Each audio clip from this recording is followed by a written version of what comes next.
Carmilla by Sheridan Le Fanu.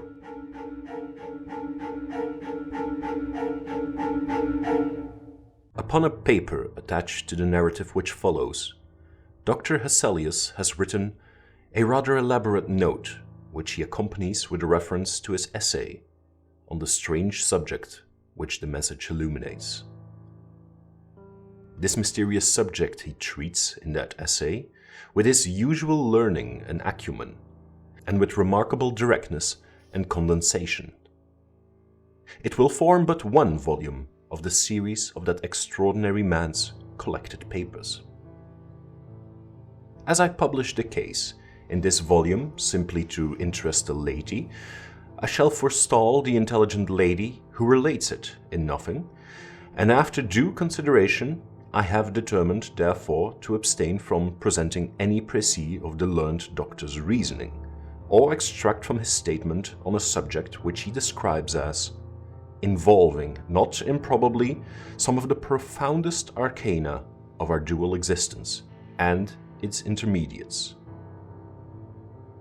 I was anxious, on discovering this paper, to reopen the correspondence commenced by Dr. Hesselius so many years before, with a person so clever and careful as his informant seems to have been. Much to my regret, however, I found that she had died in the interval. She, probably, could have added little to the narrative which she communicates in the following pages, with, so far as I can pronounce, such a conscientious particularity.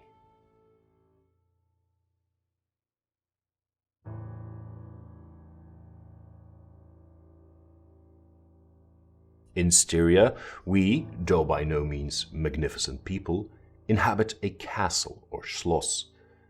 A small income in that part of the world goes a great way.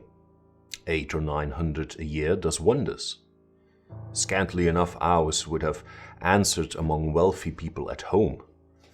My father is English, and I bear an English name, although I never saw England. But here, in this lonely and primitive place where everything is so marvelously cheap, I really don't see how ever so much more money would at all materially add to our comforts, or even luxuries. My father was in the Austrian service, and retired upon a pension and his patrimony, and purchased this feudal residence and the small estate on which it stands a bargain. Nothing can be more picturesque or solitary. It stands on a slight eminence in a forest. The road, very old and narrow, passes in front of its drawbridge, never raised in my time, and its moat, stocked with perch, and sailed over by many swans, and floating on its surface white fleets of water lilies. Over all this, the Schloss shows its many-windowed front, its towers, and its Gothic chapel. The forest opens in an irregular and very picturesque glade before its gate, and at the right a steep Gothic bridge carries the road over a stream that winds in a deep shadow through the wood. I have said that this is a very lonely place. Judge whether I say truth. Looking from the hall door towards the road, the forest in which our castle stands extends 15 miles to the right and 12 to the left. The nearest inhabited village is about 7 of your English miles to the left. The nearest inhabited schloss of any historic associations is that of old General Spielsdorf, nearly 20 miles away to the right.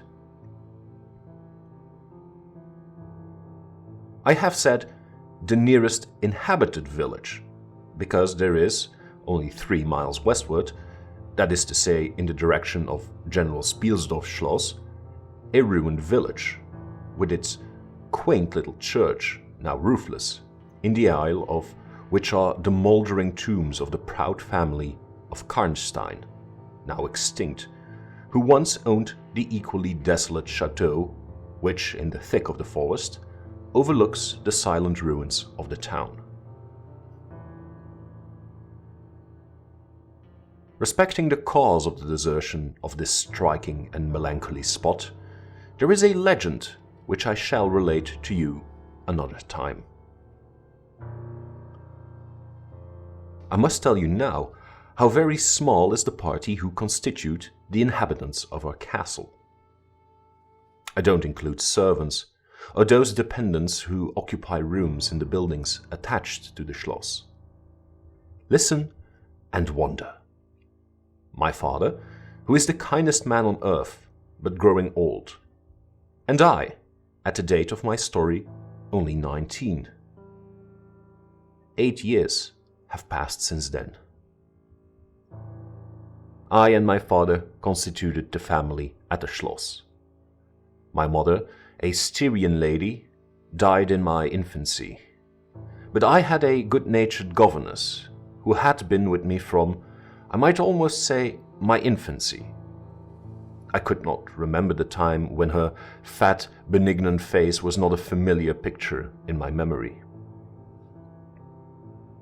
This was Madame Perrodon, a native of Bern, whose care and good nature now in part supplied to me the loss of my mother, whom I do not even remember. So early I lost her. She made a third at our little dinner party. There was a fourth, Mademoiselle de La Fontaine, a lady such as you term, I believe, a finishing governess. She spoke French and German, Madame Perrodon French and broken English, to which my father and I added English, which, partly to prevent its becoming a lost language among us and partly from patriotic motives, we spoke every day. The consequence was a babel at which strangers used to laugh, and which I shall make no attempt to reproduce in this narrative. And there were 2 or 3 young lady friends besides, pretty nearly of my own age, who were occasional visitors, for longer or shorter terms, and these visits I sometimes returned. These were our regular social resources, but of course there were chance visits from neighbors of only 5 or 6 leagues distance. My life was, notwithstanding, rather a solitary one, I can assure you. My gouvernante had just so much control over me as you might conjecture such sage persons would have in the case of a rather spoiled girl, whose only parent allowed her pretty nearly her own way in everything. The first occurrence in my existence, which produced a terrible impression upon my mind, which, in fact, never has been effaced, was one of the very earliest incidents of my life which I can recollect. Some people will think it so trifling that it should not be recorded here. You will see, however, by and by why I mention it. The nursery, as it was called, though I had it all to myself, was a large room in the upper story of the castle, with a steep oak roof. I can't have been more than 6 years old, when one night I awoke, and looking round the room from my bed, failed to see the nursery maid. Neither was my nurse there, and I thought myself alone. I was not frightened, for I was one of those happy children who are studiously kept in ignorance of ghost stories, of fairy tales, and of all such lore as makes us cover up our heads when the door cracks suddenly, or the flicker of an expiring candle makes the shadow of a bedpost dance upon the wall, nearer to our faces. I was vexed and insulted at finding myself, as I conceived, neglected, and I began to whimper, preparatory to a hearty bout of roaring, when, to my surprise, I saw a solemn but very pretty face looking at me from the side of the bed. It was that of a young lady who was kneeling, with her hands under the coverlet. I looked at her with a kind of pleased wonder and ceased whimpering. She caressed me with her hands and lay down beside me on the bed and drew me towards her, smiling. I felt immediately delightfully soothed and fell asleep again. I was wakened by a sensation as if 2 needles ran into my breast very deep at the same moment, and I cried loudly. The lady started back with her eyes fixed on me, and then slipped down upon the floor and, as I thought, hid herself under the bed. I was now, for the first time, frightened, and I yelled with all my might and main. Nurse, nursery maid, housekeeper, all came running in, and hearing my story, they made light of it, soothing me all they could meanwhile. But, child as I was, I could perceive that their faces were pale with an unwonted look of anxiety, and I saw them look under the bed and about the room, and peep under tables and pluck open cupboards. And the housekeeper whispered to the nurse, "Lay your hand along that hollow in the bed.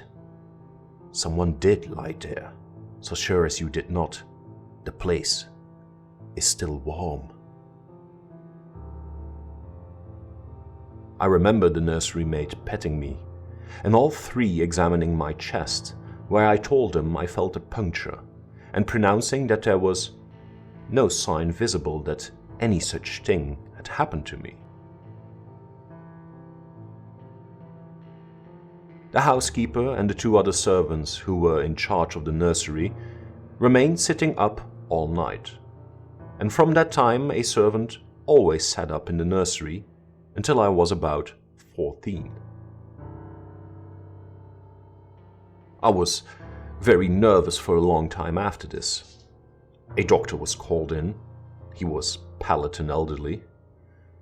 How well I remember his long saturnine face, slightly pitted with smallpox, and his chestnut wig. For a good while, every second day, he came and gave me medicine, which, of course, I hated. The morning after I saw this apparition, I was in a state of terror and could not bear to be left alone, daylight though it was, for a moment. I remember my father coming up and standing at my bedside and talking cheerfully and asking the nurse a number of questions and laughing very heartily at one of the answers, and patting me on the shoulder and kissing me and telling me not to be frightened, that it was nothing but a dream and could not hurt me. But I was not comforted, for I knew the visit of the strange woman was not a dream, and I was awfully frightened. I was a little consoled by the nursery maid's assuring me that it was she who had come and looked at me, and lain down beside me in the bed, and that I must have been half dreaming not to have known her face.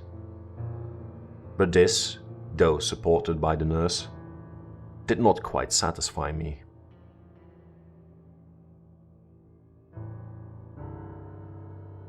I remembered in the course of that day a venerable old man in a black cassock coming into the room with the nurse and housekeeper, and talking a little to them, and very kindly to me. His face was very sweet and gentle, and he told me they were going to pray, and joined my hands together, and desired me to say, softly, while they were praying, "Lord, hear all good prayers for us, for Jesus' sake." I think these were the very words, for I often repeated them to myself, and my nurse used for years to make me say them in my prayers. I remembered so well the thoughtful sweet face of that white-haired old man in his black cassock as he stood in that rude, lofty brown room with the clumsy furniture of a fashion 300 years old about him, and the scanty light entering its shadowy atmosphere through the small lattice. He kneeled, and the 3 women with him, and he prayed aloud with an earnest, quavering voice, for what appeared to me a long time. I forget all my life preceding that event, and for some time after it is still obscure also. But the scenes I have just described stand out vivid as the isolated pictures of the phantasmagoria surrounded by darkness.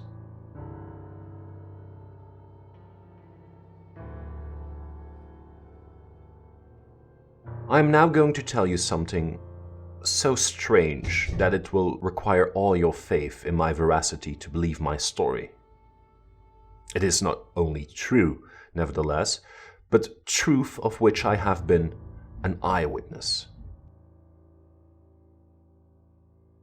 It was a sweet summer evening, and my father asked me, as he sometimes did, to take a little ramble with him along that beautiful forest vista which I have mentioned as lying in front of the Schloss.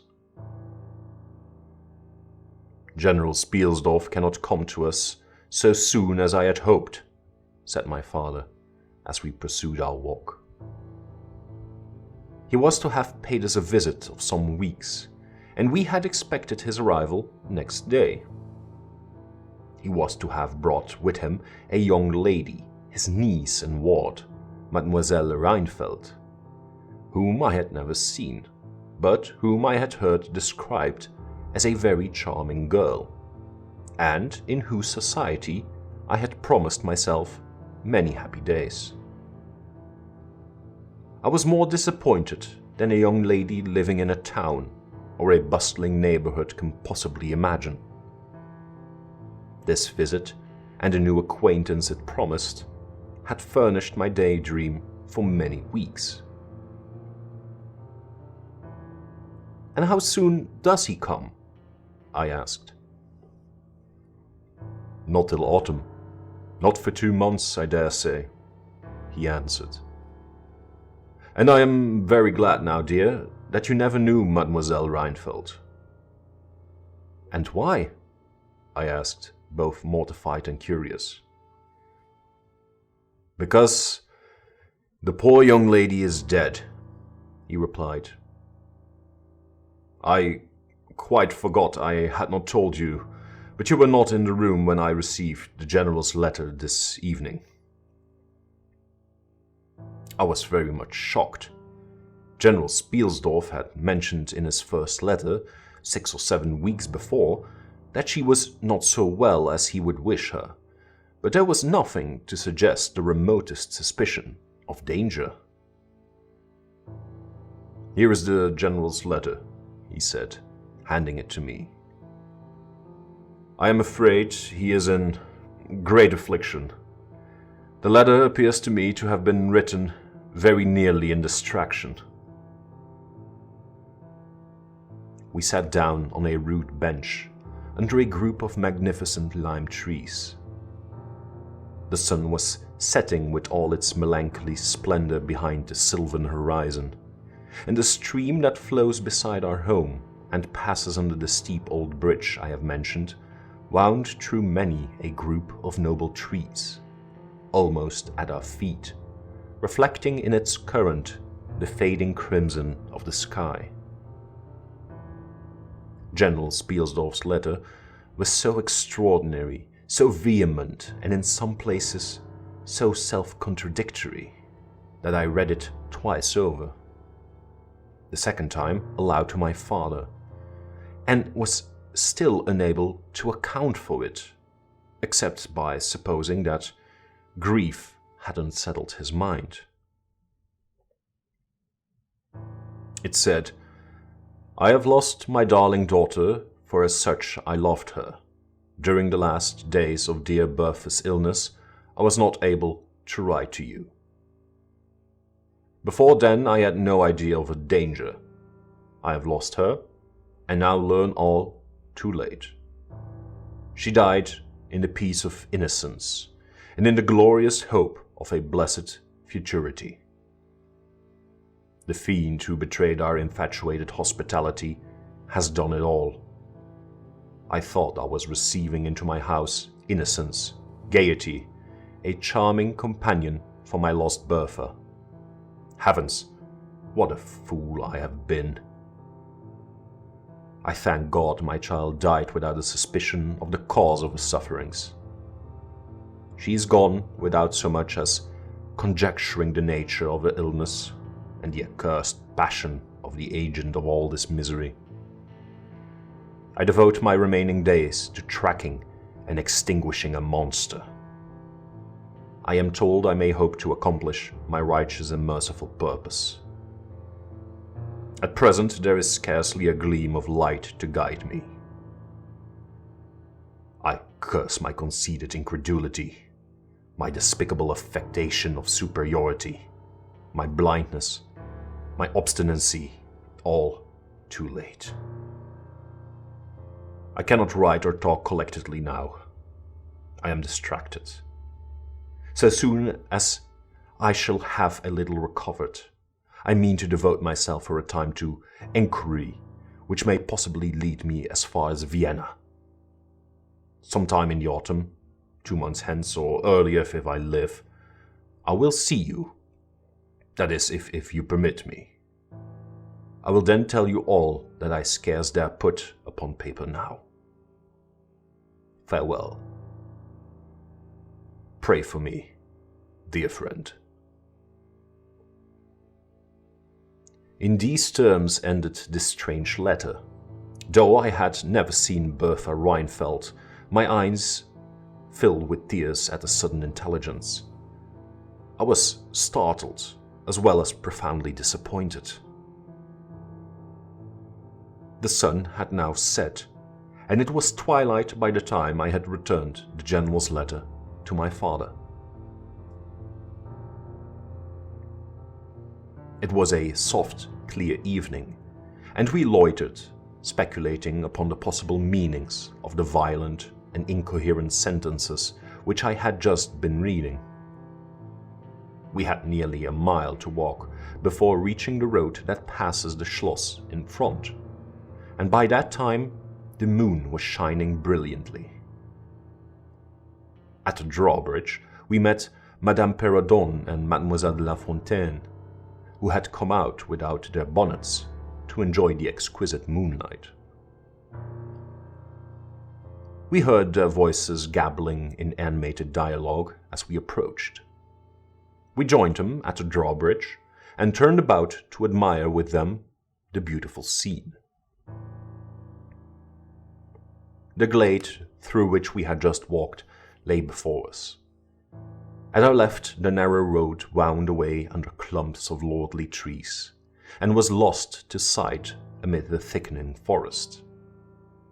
At the right, the same road crosses the steep and picturesque bridge, near which stands a ruined tower which once guarded that pass, and beyond the bridge an abrupt eminence rises, covered with trees and showing in the shadows some grey, ivy-clustered rocks. Over the sward and low grounds in a thin film of mist was stealing like smoke, marking the distances with a transparent veil, and here and there we could see the river faintly flashing in the moonlight. No softer, sweeter scene could be imagined. The news I had just heard made it melancholy, but nothing could disturb its character of profound serenity and the enchanted glory and vagueness of the prospect.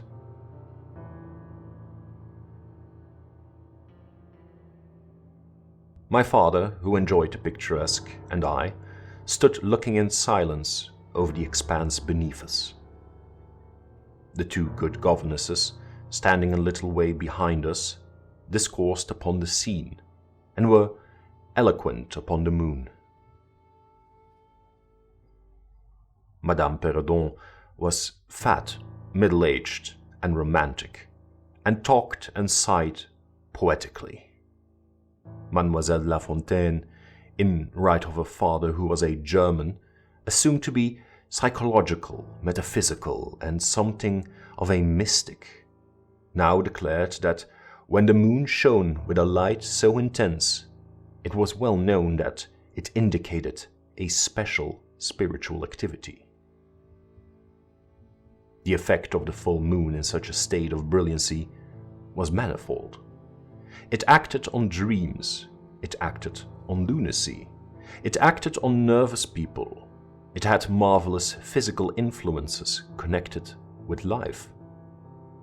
Mademoiselle related that her cousin, who was mate of a merchant ship, having taken a nap on deck such a night, lying on his back, with his face full in the light of the moon, had wakened after a dream of an old woman clawing him by the cheek, with his features horribly drawn to one side, and his countenance had never quite recovered its equilibrium. "The moon this night," she said, "is full of idyllic and magnetic influence. And see, when you look behind you at the front of the Schloss, how all its windows flash and twinkle with that silvery splendor, as if unseen hands had lighted up the rooms to receive fairy guests. There are indolent styles of the spirits in which, indisposed to talk ourselves, the talk of others is pleasant to our listless ears. And I gazed on, pleased with the tinkle of the ladies' conversation. "I have got into one of my moping moods tonight," said my father after a silence, and quoting Shakespeare, whom, by way of keeping up our English, he used to read aloud. He said, "In truth, I know not why I am so sad. It wearies me. You say it wearies you. But how I got it, came by it. I forget the rest, but I feel as if some great misfortune were hanging over us. I suppose the poor General's afflicted letter has had something to do with it." At this moment, the unwonted sound of carriage wheels and many hoofs upon the road arrested our attention. They seemed to be approaching from the high ground overlooking the bridge, and very soon the equipage emerged from that point. 2 horsemen first crossed the bridge, then came a carriage drawn by 4 horses, and 2 men rode behind. It seemed to be the traveling carriage of a person of rank, and we were all immediately absorbed in watching that very unusual spectacle. It became, in a few moments, greatly more interesting, for just as the carriage had passed the summit of the steep bridge, one of the leaders, taking fright, communicated his panic to the rest, and after a plunge or two, the whole team broke into a wild gallop together, and dashing between the horsemen who rode in front, came thundering along the road towards us with the speed of a hurricane. The excitement of the scene was made more painful by the clear, long-drawn screams of a female voice from the carriage window. We all advanced in curiosity and horror, me rather in silence, the rest with various ejaculations of terror. Our suspense did not last long. Just before you reach the castle drawbridge on the route they were coming, there stands by the roadside a magnificent lime tree. On the other stands an ancient stone cross, at sight of which the horses, now going at a pace that was perfectly frightful, swerved such as to bring the wheel over the projecting roots of the tree. I knew what was coming. I covered my eyes, unable to see it out, and turned my head away. At the same moment, I heard a cry from my lady friends, who had gone on a little. Curiosity opened my eyes, and I saw a scene of utter confusion. 2 of the horses were on the ground. The carriage lay upon its side with 2 wheels in the air. The men were busy removing the traces, and the lady with a commanding air and figure had got out and stood with clasped hands, raising the handkerchief that was in them every now and then to her eyes. Through the carriage door was now lifted a young lady, who appeared to be lifeless.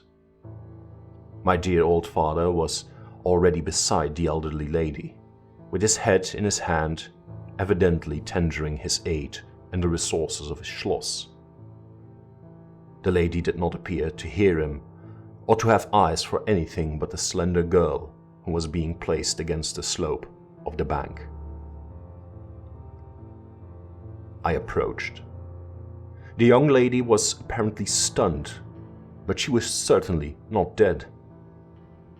My father, who piqued himself on being something of a physician, had just had his fingers on her wrist and assured the lady, who declared herself her mother, that her pulse, though faint and irregular, was undoubtedly still distinguishable. The lady clasped her hands and looked upward, as if in a momentary transport of gratitude. But immediately she broke out again in that theatrical way which is, I believe, natural to some people. She was what is called a fine-looking woman for her time of life, and must have been handsome.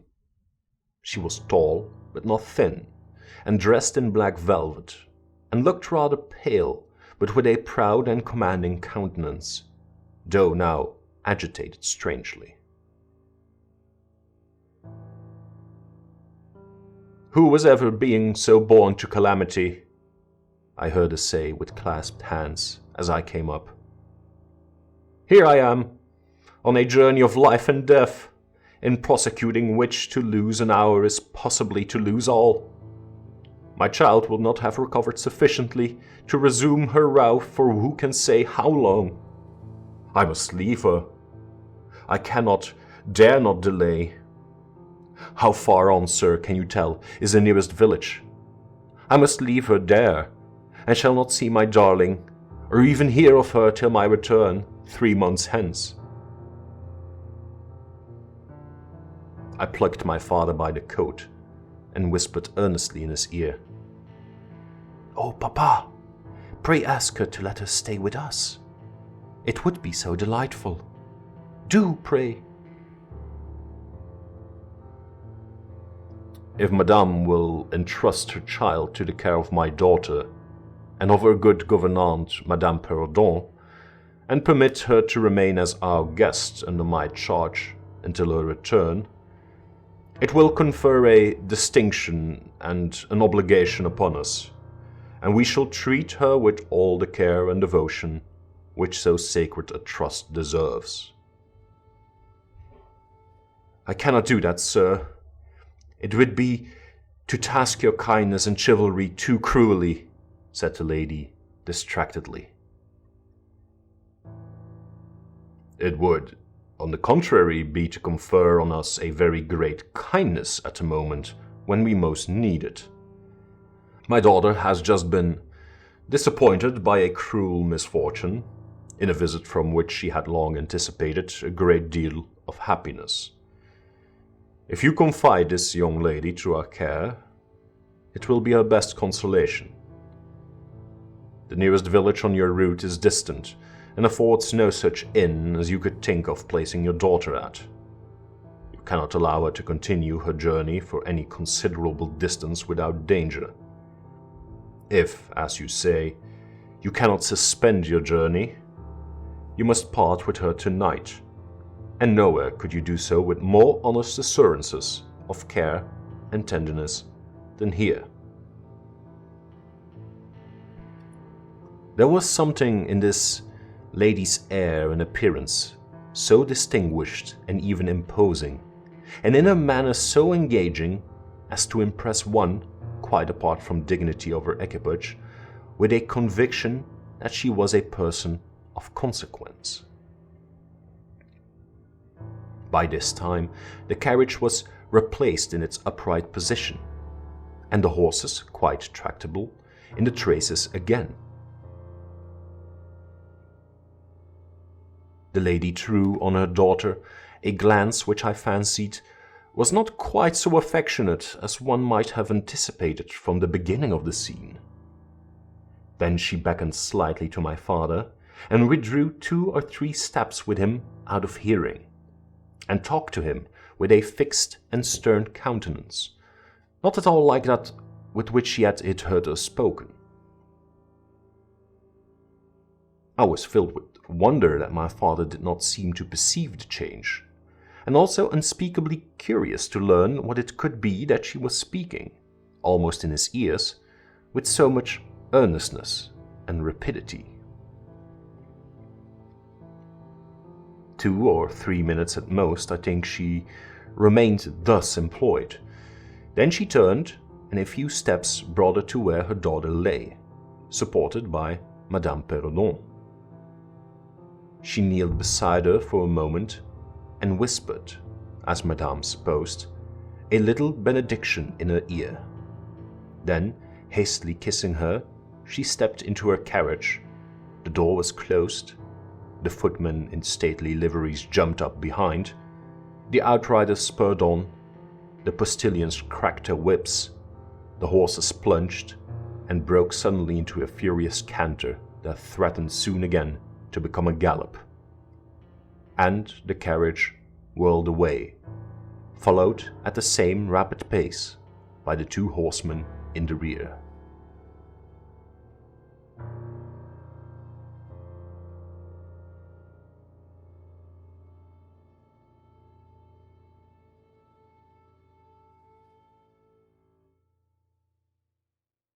We followed the cortege with our eyes until it was swiftly lost to sight in the misty wood, and the very sound of the hoofs and the wheels died away in the silent night air. Nothing remained to assure us that the adventure had not been an illusion of a moment, but the young lady, who just at that moment opened her eyes. I could not see, for her face was turned from me, but she raised her head, evidently looking about her, and I heard a very sweet voice ask complainingly, "Where is Mamma?" Our good Madame Perrodon answered tenderly, and added some comfortable assurances. I then heard her ask, Where am I? What is this place?" And after that she said, "I don't see the carriage. Matska, where is she?" Madame answered all her questions insofar as she understood them, and gradually the young lady remembered how the misadventure came about, and was glad to hear that no one in or in attendance on the carriage was hurt. And on learning that her mamma had left her here till her return in about 3 months, she wept.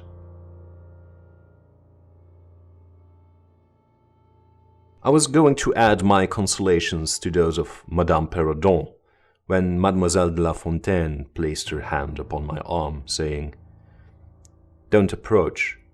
One at a time is as much as she can at present converse with. A very little excitement would possibly overpower her now. As soon as she is comfortably in bed, I thought, I will run up to her room and see her." My father, in the meantime, had sent a servant on horseback for the physician, who lived about 2 leagues away, and a bedroom was being prepared for the young lady's reception. The stranger now rose, and leaning on Madame's arm, walked slowly over the drawbridge and into the castle gate. In the hall, servants waited to receive her, and she was conducted forthwith to her room. The room we usually sat in as our drawing room is long, having 4 windows that looked over the moat and drawbridge upon the forest scene I have just described. It is furnished in old carved oak with large carved cabinets, and the chairs are cushioned with crimson Utrecht velvet. The walls are covered with tapestry and surrounded with great gold frames, the figures being as large as life, in ancient and very curious costume, and the subjects represented are hunting, hawking, and generally festive. It is not too stately to be extremely comfortable. And here we had our tea, for with his usual patriotic leanings, he insisted that the national beverage should make its appearance regularly with our coffee and chocolate. We sat here this night, and with candles lighted, were talking over the adventure of the evening. Madame Perrodon and Mademoiselle de La Fontaine were both of our party. The young stranger had hardly lain down in her bed when she sank into a deep sleep, and those ladies had left her in care of a servant. "How do you like our guest?" I asked as soon as Madame entered. "Tell me about her." "I like her extremely," answered Madame. "She is, I almost think, the prettiest creature I ever saw. About your age, and so gentle and nice." "She is absolutely beautiful," threw in Mademoiselle, who had peeped for a moment into the stranger's room. "And such a sweet voice," added Madame Perrodon. "Did you remark a woman in the carriage after it was set up again, who did not get out?" inquired Mademoiselle, "but only looked from the window." "No, we had not seen her." Then she described a hideous black woman with a sort of collared turban on her head, who was gazing all the time from the carriage window, nodding and grinning derisively towards the ladies, with gleaming eyes and large white eyeballs, and her teeth set as if in fury. "Did you remark what an ill-looking pack of men the servants were?"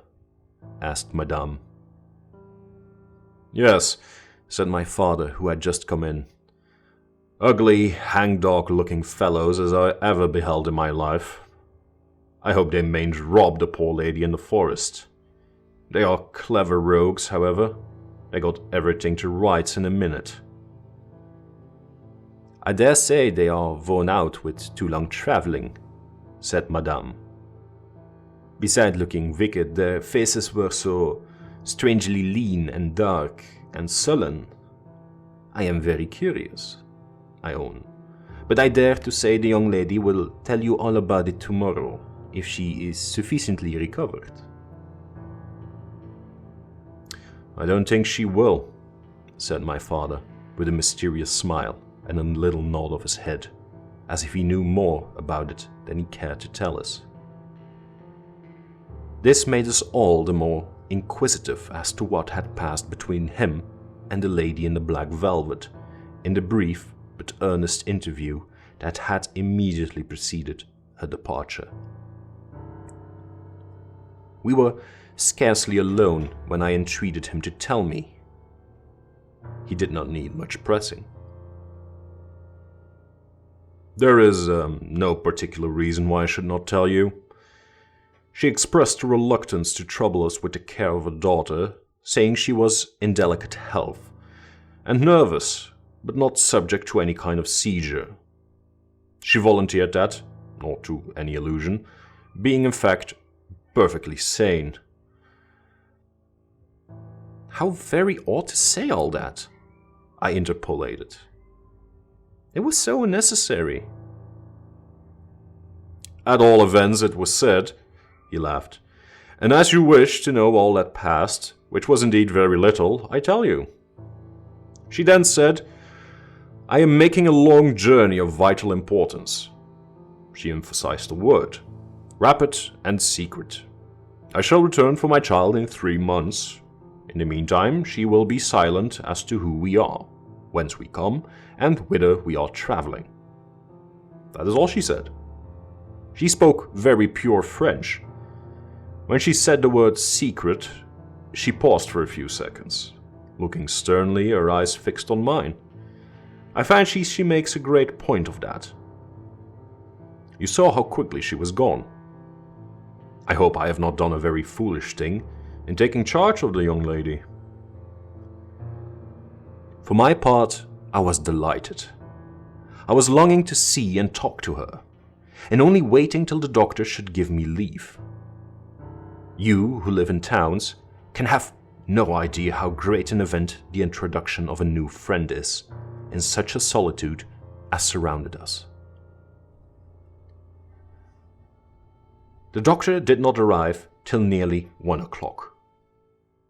But I could no more have gone to my bed and slept than I could have overtaken on foot the carriage in which the princess in black velvet had driven away. When the physician came down to the drawing-room, it was to report very favorably upon his patient. She was now sitting up, her pulse quite regular, apparently perfectly well.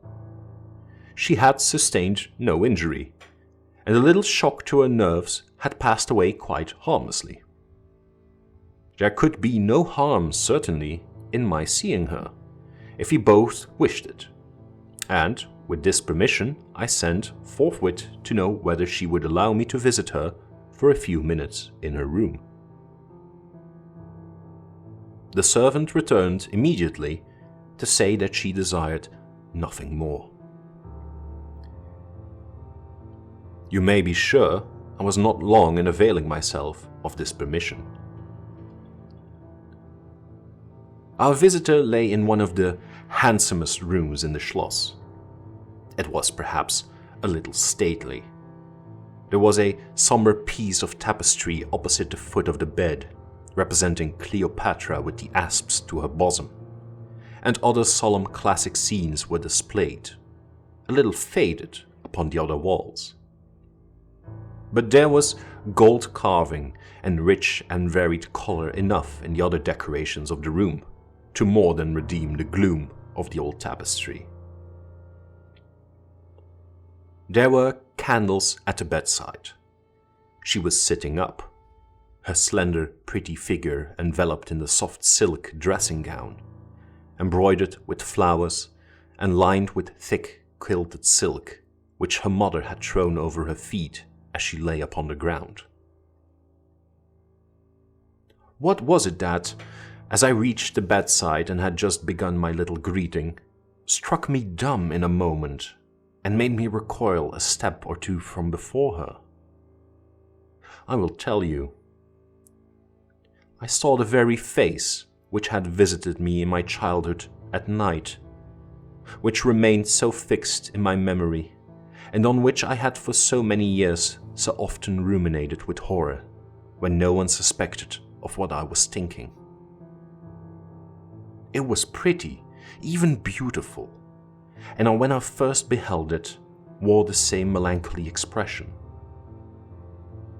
But this almost instantly lighted into a strange fixed smile of recognition. There was a silence of fully a minute, and then at length she spoke. I could not. "How wonderful!" she exclaimed. 12 years ago I saw your face in a dream, and it has haunted me ever since. Wonderful indeed, I repeated, overcoming with an effort the horror that had for some time suspended my utterances. 12 years ago, in vision or reality, I certainly saw you. I could not forget your face. It has remained before my eyes ever since. Her smile had softened. Whatever I had fancied strange in it was gone, and it and her dimpling cheeks were now delightfully pretty and intelligent. I felt reassured and continued more in the vein which hospitality indicated, to bid her welcome and to tell her how much pleasure her accidental arrival had given us all, and especially what a happiness it was to me. I took her hands as I spoke. I was a little shy, as lonely people are, but the situation made me eloquent and even bold. She pressed my hand, she laid hers upon it, and her eyes glowed as, looking hastily into mine, she smiled again and blushed. She answered my welcome very prettily. I sat down beside her, still wondering, and she said, "I must tell you my vision about you. It is so very strange that you and I should have had, each of the other, so vivid a dream, that each should have seen, I you and you me, looking as we do now, when of course we both were mere children. I was a child about 6 years old, and I woke from a confused and troubled dream, and found myself in a room unlike my nursery, wainscoted clumsily in some dark wood, and with cupboards and bedsteads and chairs and benches placed about it. The beds were, I thought, all empty, and the room itself without anyone but myself in it. And I, after looking about me for some time, and admiring especially an iron candlestick with 2 branches, which I should certainly know again, crept under one of the beds to reach the window. But as I got from under the bed, I heard someone crying, and looking up while I was still upon my knees, I saw you, most assuredly you, as I see you now. A beautiful young lady with golden hair and large blue eyes and lips, your lips. You, as you are here." Your looks won me. I climbed on the bed and put my arms about you, and I think we both fell asleep. I was aroused by a scream. You were sitting up screaming. I was frightened and slipped down upon the ground, and it seemed to me lost consciousness for a moment. And when I came to myself, I was again in my nursery at home. Your face I have never forgotten since. I could not be misled by mere resemblance. You are the lady whom I saw then. It was now my turn to relate my corresponding vision, which I did, to the undisguised wonder of my new acquaintance. "I don't know which should be most afraid of the other," she said, again smiling. "If you were less pretty, I think I should be very much afraid of you. But being as you are, and you and I both so young, I feel only that I have made your acquaintance 12 years ago, and have already a right to your intimacy. At all events, it does seem as if we were destined from our earliest childhood to be friends. I wonder whether you feel as strangely drawn towards me as I do to you. I have never had a friend. Shall I find one now?" She sighed, and her fine dark eyes gazed passionately on me. Now, the truth is, I felt rather unaccountably towards the beautiful stranger. I did feel, as she said, drawn towards her, but there was also something of repulsion. In this ambiguous feeling, however, the sense of attraction immensely prevailed. She interested and won me. She was so beautiful and so indescribably engaging. I perceived now something of languor and exhaustion stealing over her, and hastened to bid her good night. "The doctor thinks," I added, "that you ought to have a maid to sit up with you tonight. One of ours is waiting, and you will find her a very useful and quiet creature, How kind of you! But I could not sleep. I never could with an attendant in the room. I shan't require any assistance. And, shall I confess my weakness? I am haunted with a terror of robbers. A house was robbed once, and 2 servants murdered, so I always lock my door. It has become a habit, and you look so kind, I know you will forgive me. I see there is a key in the lock. She held me close in her pretty arms for a moment, and whispered in my ear, "Good night, darling. It is very hard to part with you, but good night. Tomorrow, but not early, I shall see you again." She sank back on the pillow with a sigh, and her fine eyes followed me with a fond and melancholy gaze.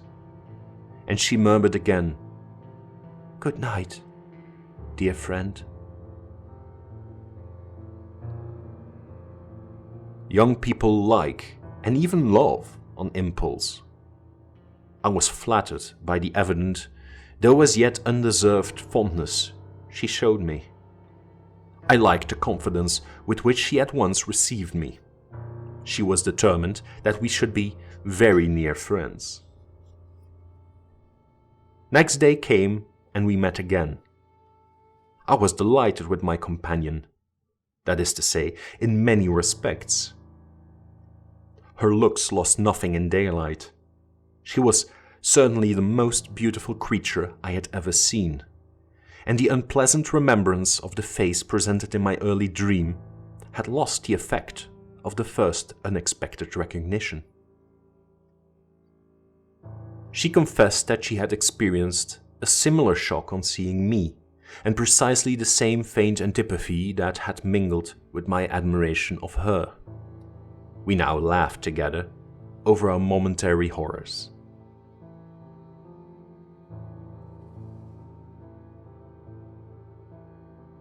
I told you that I was charmed with her in most particulars. There were some that did not please me so well. She was above the middle height of women.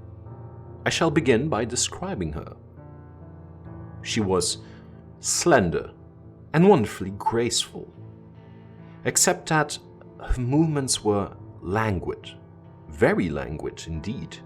There was nothing in her appearance to indicate an invalid. Her complexion was rich and brilliant. Her features were small and beautifully formed.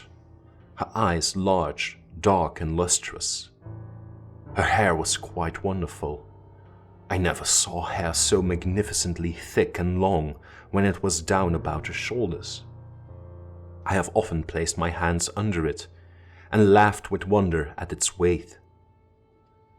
It was exquisitely fine and soft, and in color a rich, very dark brown, with something of gold. I loved to let it down, tumbling with its own weight, as in a room she lay back in a chair talking in a sweet, low voice. I used to fold and braid it, and spread it out and play with it. Heavens, if I had but known all! I said there were particulars which did not please me. I have told you that her confidence won me the first night I saw her.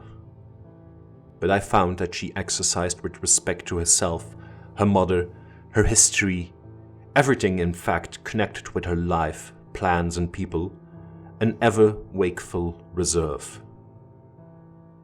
I dare say I was unreasonable. Perhaps I was wrong. I dare say I ought to have respected the solemn injunction laid upon my father by the stately lady in black velvet. But curiosity is a restless and unscrupulous passion, and no one girl can endure, with patience, that hers should be baffled by another. What harm could it do anyone to tell me what I so ardently desired to know? Had she no trust in my good sense or honor? Why would she not believe me when I assured her, so solemnly, that I would not divulge one syllable of what she told me to any mortal breathing.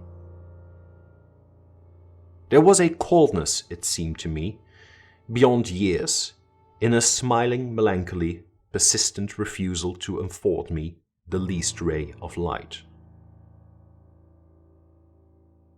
I cannot say we quarrelled upon this point, for she would not quarrel upon any. It was, of course, very unfair of me to press her, very ill-bred, but I really could not help it, and I might just as well have let it alone. What she did tell me amounted, in my unconscionable estimation, to nothing.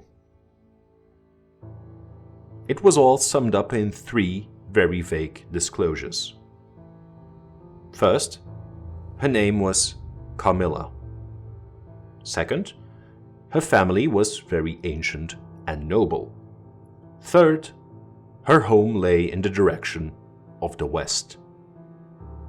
She would not tell me the name of her family, nor their armorial bearings, nor the name of their estate, nor even that of the country they lived in.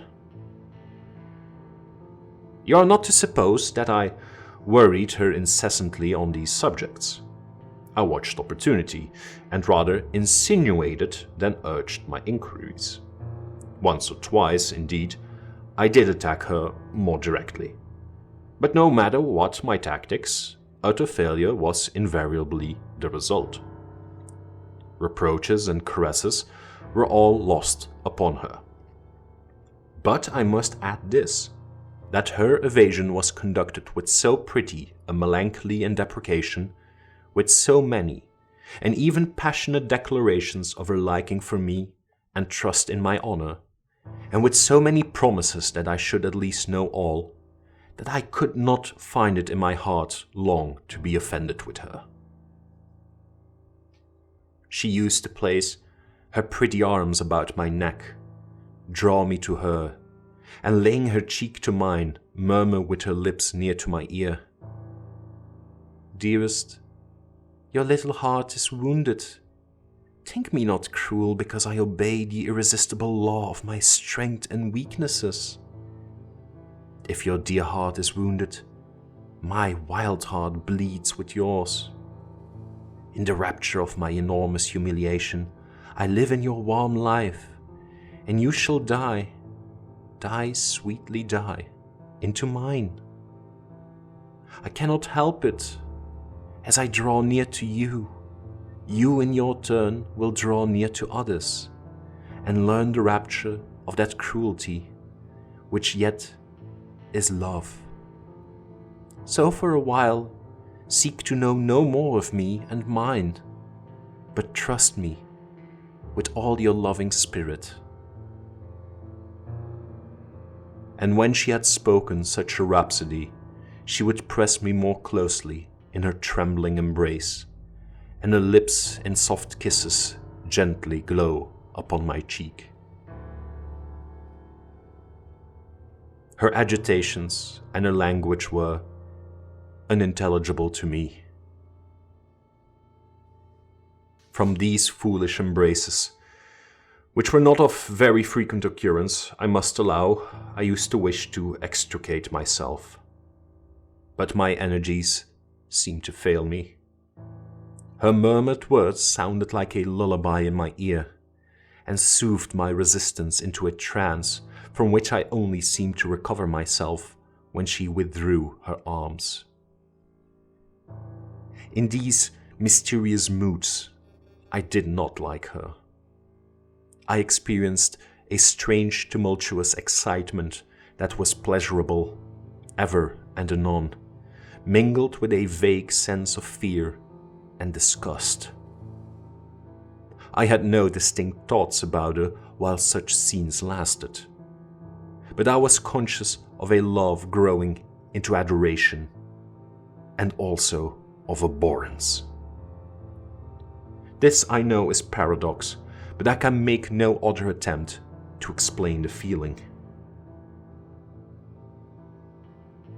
I now write, after an interval of more than 10 years, with a trembling hand, with a confused and horrible recollection of certain occurrences and situations, in the ordeal through which I was unconsciously passing, though with a vivid and very sharp remembrance of the main current of my story.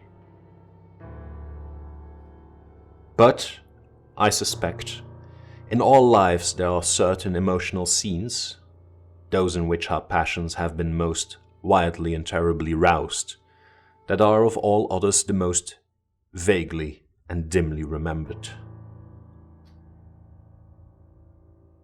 Sometimes, after an hour of apathy, my strange and beautiful companion would take my hand and hold it with a fond pressure, renewed again and again, blushing softly, gazing in my face with languid and burning eyes, and breathing so fast that her dress rose and fell with the tumultuous respiration. It was like the ardor of a lover. It embarrassed me. It was hateful and yet overpowering, and with gloating eyes she drew me to her, and her hot lips traveled along my cheek in kisses, and she would whisper, almost in sobs, "You are mine. You shall be mine. You and I are one forever." Then she had thrown herself back in her chair, with her small hands over her eyes, leaving me trembling. "Are we related?" I used to ask. "What can you mean by all this? I remind you perhaps of someone whom you love, but you must not. I hate it. I don't know you. I don't know myself when you look so and talk so." She used to sigh at my vehemence, then turn away and drop my hand.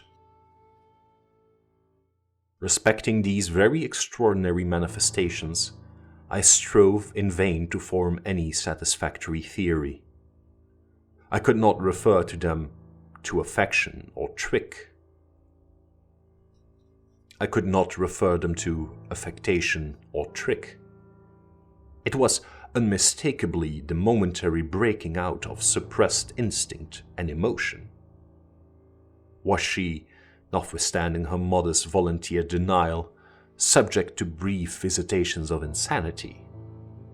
Or was there here a disguise and a romance? I had read in old storybooks of such things.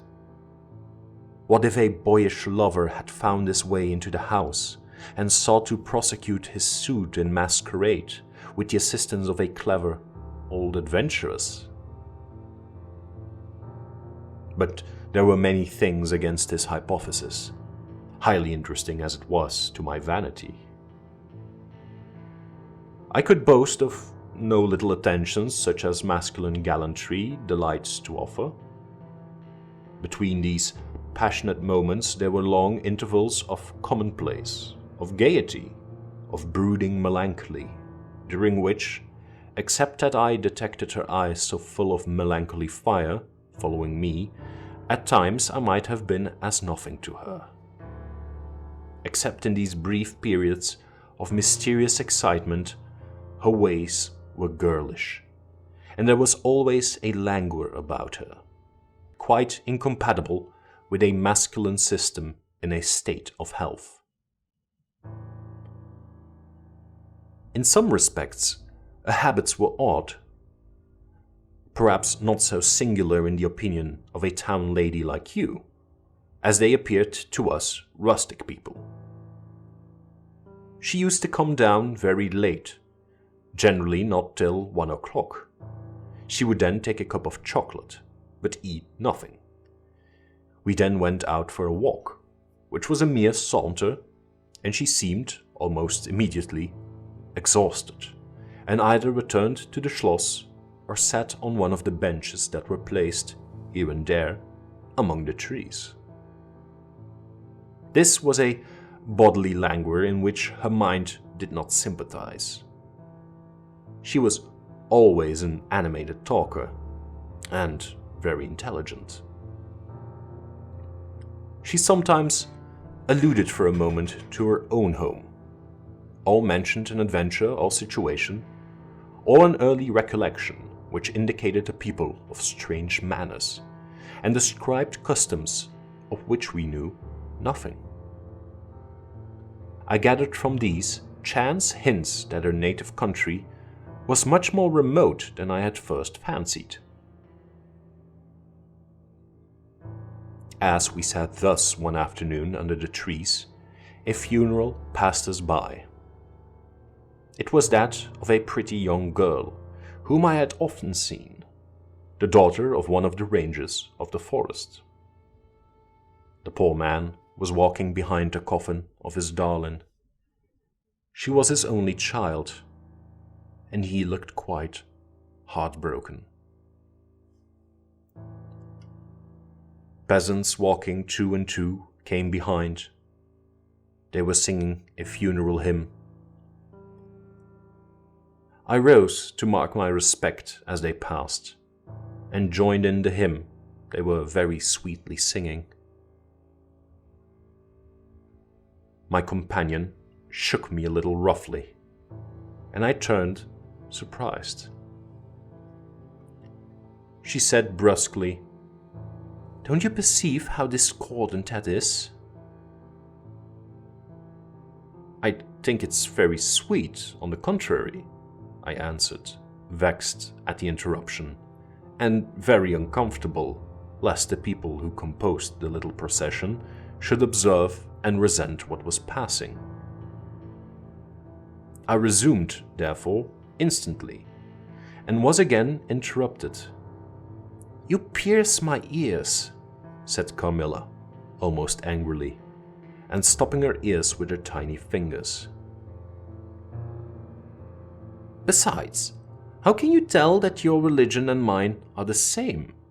Your forms wound me, and I hate funerals. What a fuss! Why you must die? Everyone must die, and all are happier when they do. Come home." "My father has gone on with the clergyman to the churchyard." "I thought you knew she was to be buried today." "She? I don't trouble my head about peasants. I don't know who she is," answered Carmilla, with a flash from her fine eyes. "She is the poor girl who fancied she saw a ghost a fortnight ago, and has been dying ever since, till yesterday when she expired." "Tell me nothing about ghosts. I shan't sleep tonight if you do." "I hope there's no plague or fever coming. All this looks very like it," I continued. "The swineherd's young wife died only a week ago, and she thought something seized her by the throat as she lay in her bed, and nearly strangled her. Papa says such horrible fancies do accompany some forms of fever.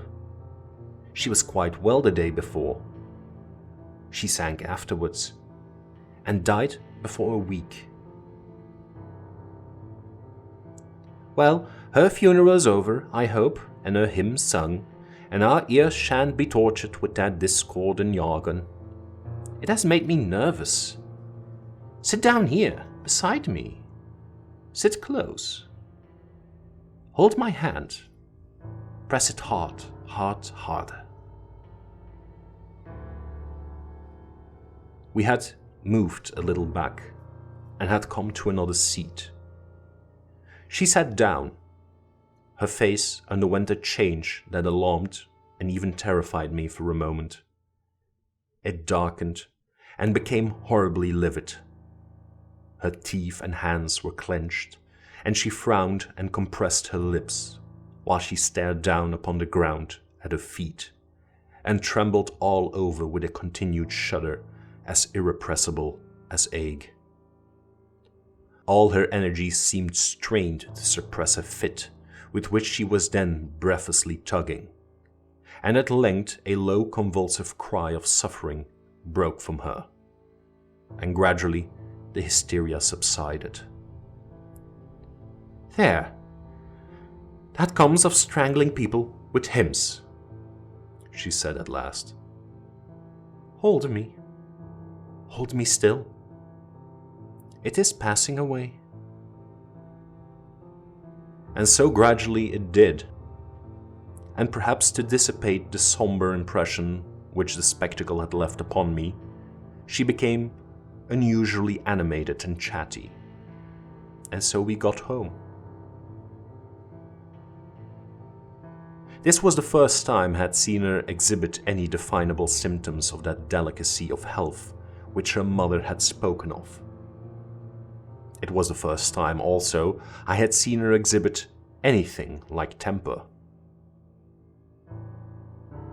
Both passed away like a summer cloud, and never but once afterwards did I witness on her part a momentary sign of anger. I will tell you how it happened. She and I were looking out of one of the long drawing-room windows when there entered the courtyard, over the drawbridge, a figure of a wanderer whom I knew very well.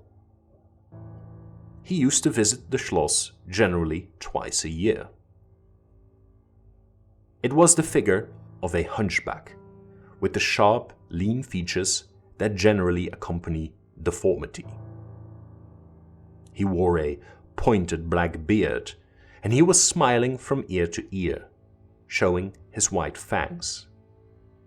He was dressed in buff, black and scarlet, and crossed with more straps and belts than I could count, from which hung all manner of things.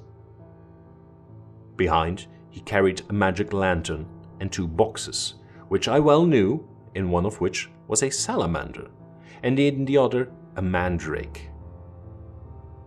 These monsters used to make my father laugh. They were compounded of parts of monkeys, parrots, squirrels, fish, and hedgehogs, dried and stitched together with great neatness and startling effect. He had a fiddle, a box of conjuring apparatus, a pair of foils and masks attached to his belt, several other mysterious cases dangling about him, and a black staff with copper ferrules in his hand. His companion was a rough, spare dog that followed at his heels, but stopped short, suspiciously at the drawbridge, and in a little while began to howl dismally.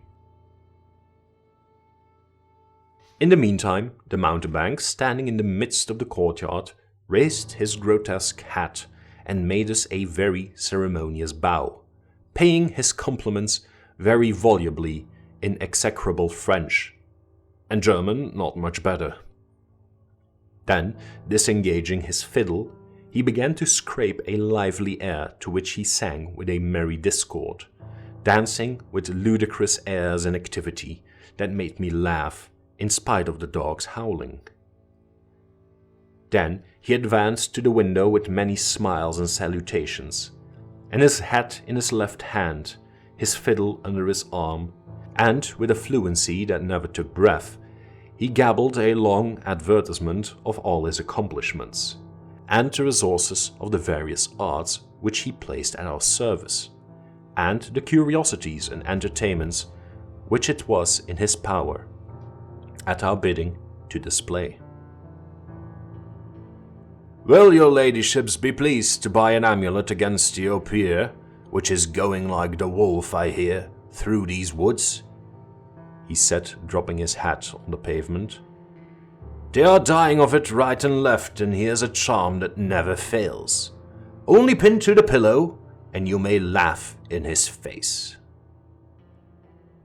These charms consisted of oblong slips of vellum with cabalistic ciphers and diagrams upon them.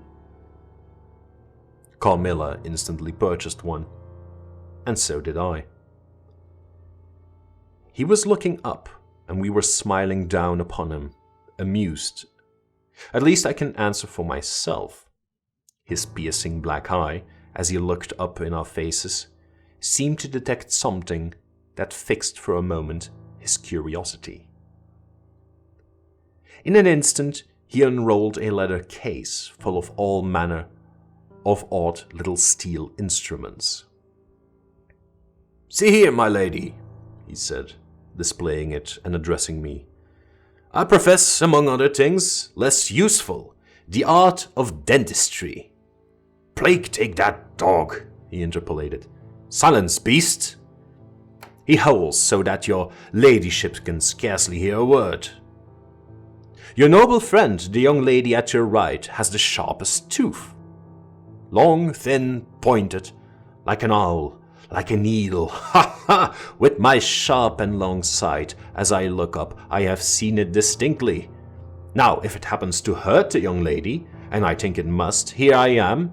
Here are my file, my punch, my nippers. I will make it round and blunt, if her ladyship pleases. No longer the tooth of a fish, but a beautiful young lady as she is.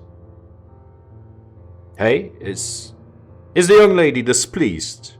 Have I been too bold? Have I offended her?" The young lady indeed looked very angry as she drew back from the window. "How dare that mountebank insult us so? Where is your father? I shall demand redress from him. My father would have had the wretch tied up to the pump and flogged with a cart whip, and burned to the bones with the cattle brand." She retired from the window a step or two, and sat down, and had hardly lost sight of the offender when her wrath subsided as suddenly as it had risen, and she gradually recovered her usual tone, and seemed to forget the little hunchback and his follies. My father was out of spirits that evening. On coming in, he told us that there had been another case very similar to the two fatal ones which had lately occurred. The sister of a young peasant on his estate, only a mile away, was very ill, had been, as she described it, attacked very nearly in the same way, and was now slowly but steadily sinking. "All this," said my father, "is strictly referable to natural causes. These poor people infect one another with their superstitions, and so repeat in imagination the images of terror that have infested their neighbors." "But that very circumstance frightens one horribly," said Carmilla. "How so?" inquired my father. "I am so afraid of fancying I see such things. I think it would be as bad as reality."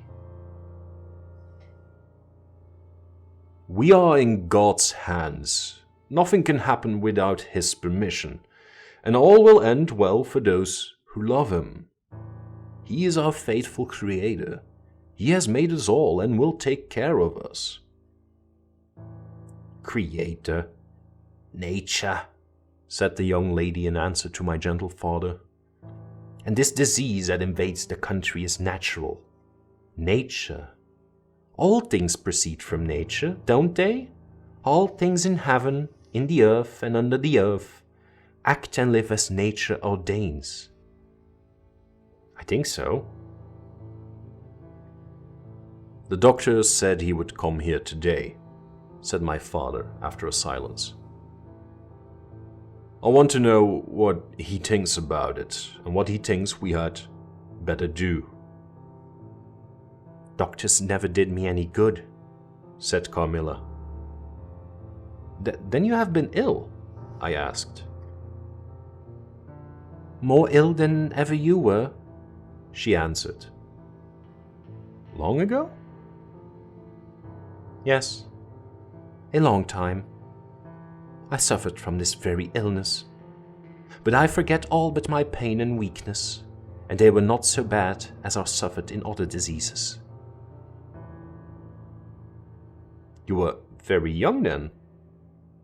"I dare say. Let us talk no more of it. You would not wound a friend." She looked languidly in my eyes, and passed her arm round my waist lovingly, and led me out of the room. My father was busy over some papers near the window. "Why does your papa like to frighten us?" said the pretty girl with a sigh and a little shudder. "He doesn't, dear Carmilla. It is the very furthest thing from his mind." "Are you afraid, dearest?" "I should be very much if I fancied there was any real danger of my being attacked as those poor people were."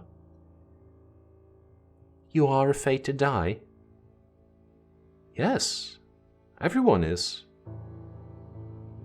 "But to die as lovers may... to die together, so that they may live together." "Girls are caterpillars while they live in the world, to be finally butterflies when the summer comes. But in the meantime there are grubs and larvae, don't you see? Each with their peculiar propensities, necessities and structure. So says Monsieur Buffon in his big book, in the next room." Later in the day the doctor came, and was closeted with Papa for some time. He was a skillful man of 60 and upwards. He wore powder and shaved his pale face as smooth as a pumpkin. He and Papa emerged from the room together, and I heard Papa laugh and say as they came out, "Well, I do wonder at a wise man like you. What do you say to hippogriffs and dragons?" The doctor was smiling and made an answer, shaking his head. "Nevertheless, life and death are mysterious states, and we know little of the resources of either." And so they walked on, and I heard no more. I did not then know what the doctor had been broaching, but I think I guess it now.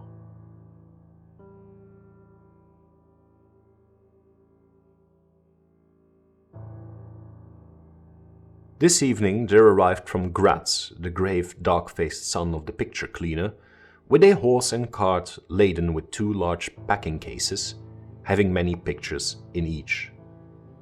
It was a journey of 10 leagues, and whenever a messenger arrived at the Schloss from our little capital of Graz, we used to crowd about him in the hall to hear the news. This arrival created in our secluded quarters quite a sensation. The cases remained in the hall, and the messenger was taken charge of by the servants till he had eaten his supper. Then, with assistants and armed with hammer, ripping chisel and turnscrew, he met us in the hall where we had assembled to witness the unpacking of the cases. Carmilla sat looking listlessly on, while one after the other the old pictures, nearly all portraits, which had undergone the process of renovation, were brought to light. My mother was of an old Hungarian family, and most of these pictures, which were about to be restored to their place, had come to us through her.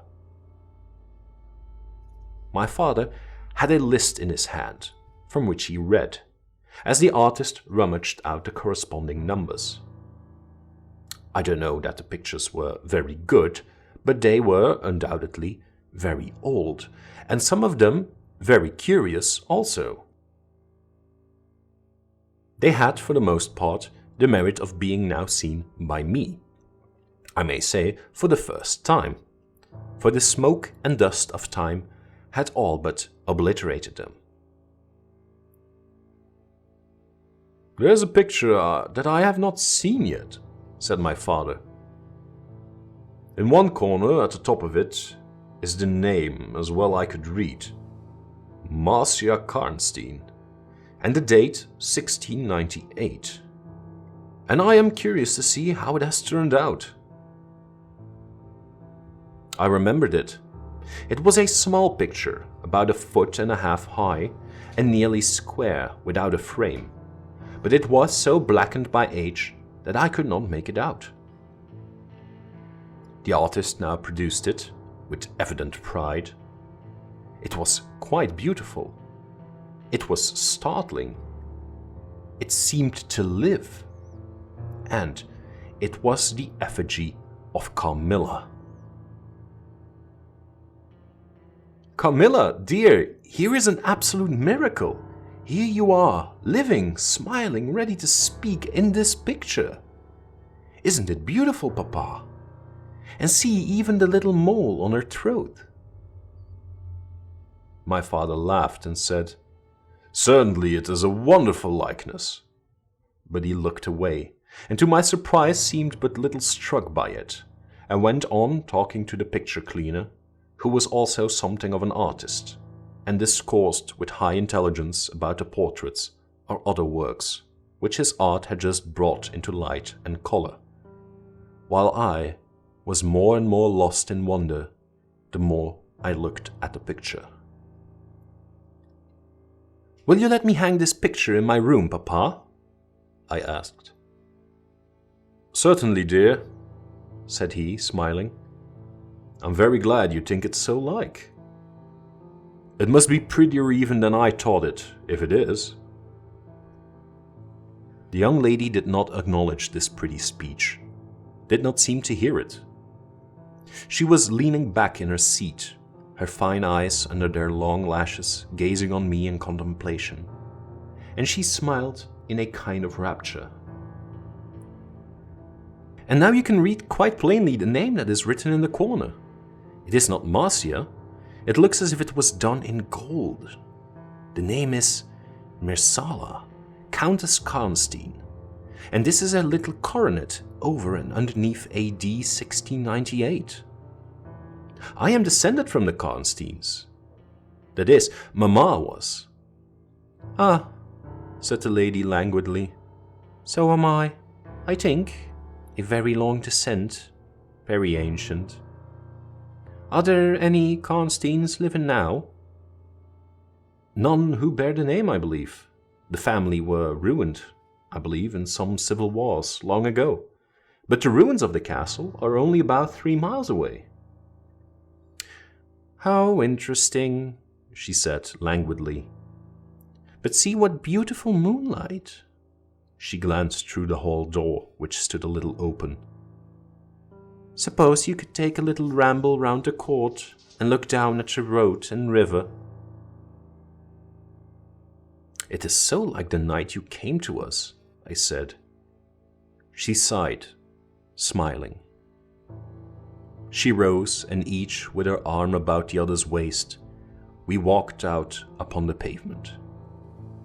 In silence, slowly we walked down the drawbridge, where the beautiful landscape opened before us. "And so you were thinking of the night I came here?" she almost whispered. "Are you glad I came?" "Delighted, dear Carmilla," I answered. "And you asked for the picture you think like me?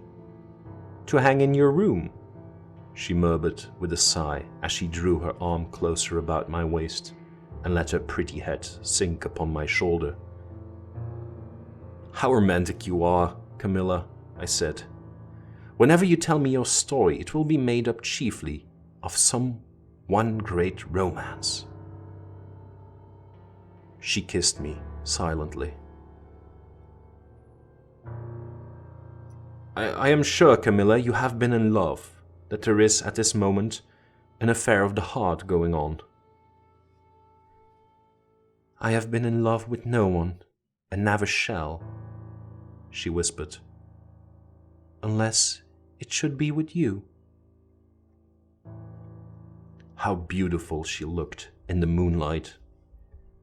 Shy and strange was the look with which she quickly hid her face in my neck and hair, with tumultuous sighs that seemed almost to sob, and pressed in mine a hand that trembled. Her soft cheek was glowing against mine. "Darling, darling," she murmured, "I live in you, and you would die for me. I love you so." I started from her. She was gazing on me with eyes from which all fire, all meaning had flown, and a face colorless and apathetic. "Is there a chill in the air, dear?" she said drowsily. "I almost shiver. Have I been dreaming? Let us come in. Come. Come in." "You look ill, Carmilla. A little faint. You certainly must take some wine," I said. "Yes, I will. I'm better now. I shall be quite well in a few minutes." "Yes, do give me a little wine," answered Carmilla as we approached the door. "Let us look again for a moment. It is the last time, perhaps, I shall see the moonlight with you." "How do you feel now, dear Carmilla? Are you really better?" I asked. I was beginning to take alarm, lest she should have been stricken with a strange epidemic that she said had invaded the country about us. "Papa would be grieved beyond measure," I added, "if he thought you were ever so little ill, without immediately letting us know. We have a very skillful doctor near us, the physician who was with Papa today." "I'm sure he is. I know how kind you all are. But, dear child, I am quite well again. There is nothing ever wrong with me but a little weakness. People say I am languid. I am incapable of exertion. I can scarcely walk as far as a child of 3 years old, and every now and then the little strength I have falters, and I become as you have just seen me. But after all, I am very easily set up again. In a moment I am perfectly myself. See how I have recovered." So indeed she had, and she and I talked a great deal, and very animated she was, and the remainder of that evening passed without any recurrence of what I called her infatuations. I mean her crazy talk and looks, which embarrassed and even frightened me. But there occurred that night an event which gave my thoughts quite a new turn, and seemed to startle even Carmilla's languid nature into momentary energy.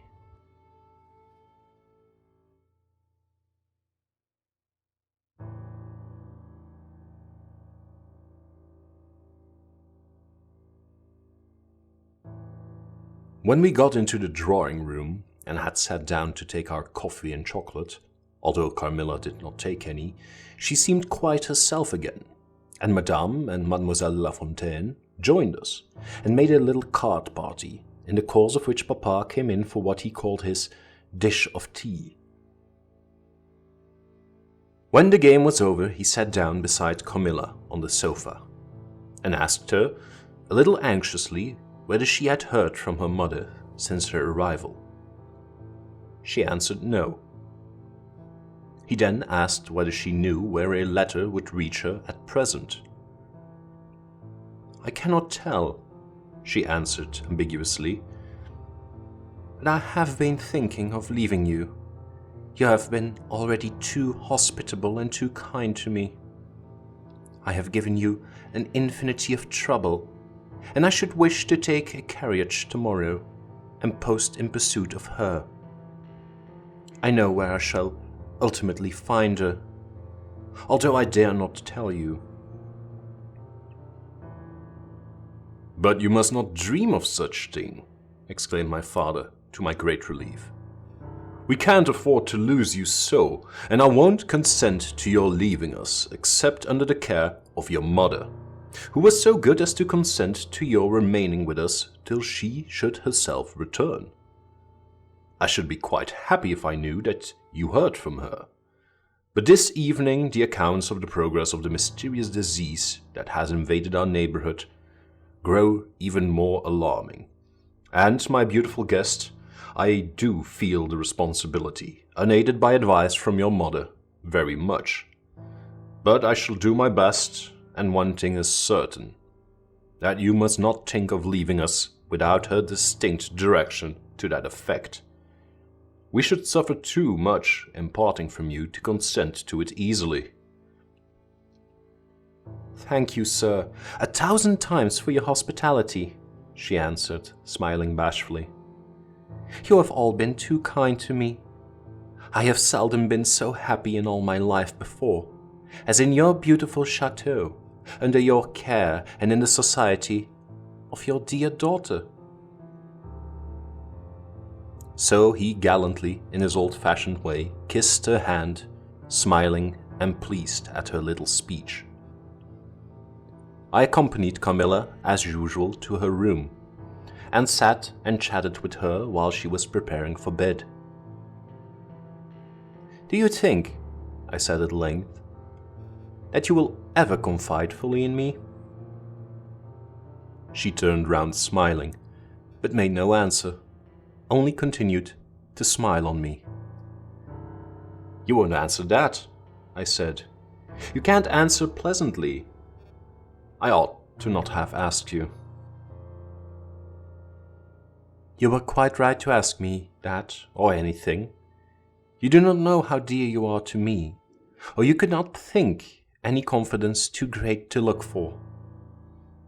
But I am under vows, no none half so awfully, and I dare not tell my story yet, even to you. The time is very near when you shall know everything. You will think me cruel, very selfish. But love is always selfish. The more ardent, the more selfish. How jealous I am you cannot know.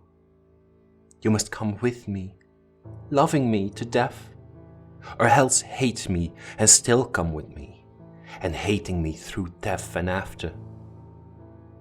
There is no such word as indifference in my apathetic nature.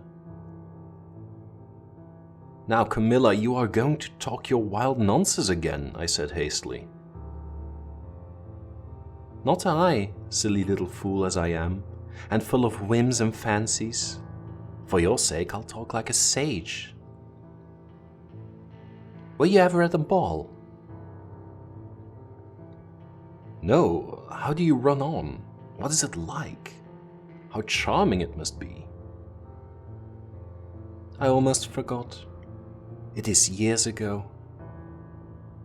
I laughed. "You're not so old. Your first ball can hardly be forgotten yet." "Oh, I remember everything about it, with an effort. I see it all, as divers see what is going on above them, through a medium, dense, rippling, but transparent. There occurred at night what has confused the picture, and made its colors faint. I was all but assassinated in my bed, wounded here." She touched her breast.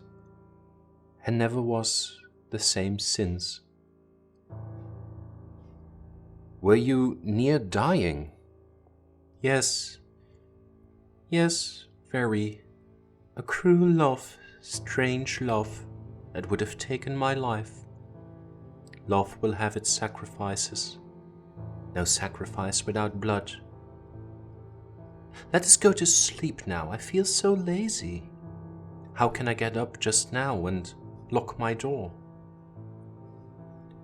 She was lying with her tiny hands buried in her rich, wavy hair under her cheek, her little head upon the pillow, and her glittering eyes followed me wherever I moved, with a kind of shy smile that I could not decipher. I bid her good night and crept from the room with an uncomfortable sensation. I often wondered whether our pretty guest ever said her prayers. I certainly had never seen her upon her knees.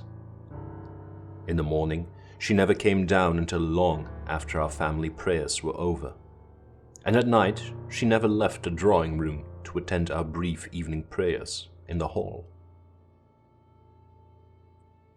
If it had not been that it had casually come out in one of our careless talks that she had been baptized, I should have doubted her being a Christian. Religion was a subject on which I had never heard her speak a word. If I had known the world better, this particular neglect or antipathy would not have so much surprised me. The precautions of nervous people are infectious, and persons of a like temperament are pretty sure, after a time, to imitate them. I had adopted Carmilla's habit of locking her bedroom door, having taken into my head all her whimsical alarms about midnight invaders and prowling assassins. I had also adopted her precaution of making a brief search through her room to satisfy herself that no lurking assassin or robber was ensconced. These wise measures taken, I got into my bed and fell asleep. A light was burning in my room. This was an old habit, of very early date, and which nothing could have tempted me to dispense with. Thus fortified, I might take my rest in peace. But dreams come through stone walls, light up dark rooms, or darken light ones, and their persons make their exits and their entrances as they please, and laugh at locksmiths. I had a dream that night that was the beginning of a very strange agony. I cannot call it a nightmare, for I was quite conscious of being asleep. But I was equally conscious of being in my room and lying in bed precisely as I actually was. I saw, or fancied I saw, the room and its furniture just as I had seen it last, except that it was very dark, and I saw something moving round the foot of the bed, which at first I could not accurately distinguish. But I soon saw that it was a sooty black animal that resembled a monstrous cat. It appeared to me about 4 or 5 feet long, for it measured fully the length of the hearthrug as it passed over it, and it continued toing and froing with the lithe, sinister restlessness of a beast in a cage. I could not cry out, although, as you may suppose, I was terrified. Its pace was growing faster, and the room rapidly darker and darker, and at length so dark that I could no longer see anything of it but its eyes. I felt it spring lightly onto the bed.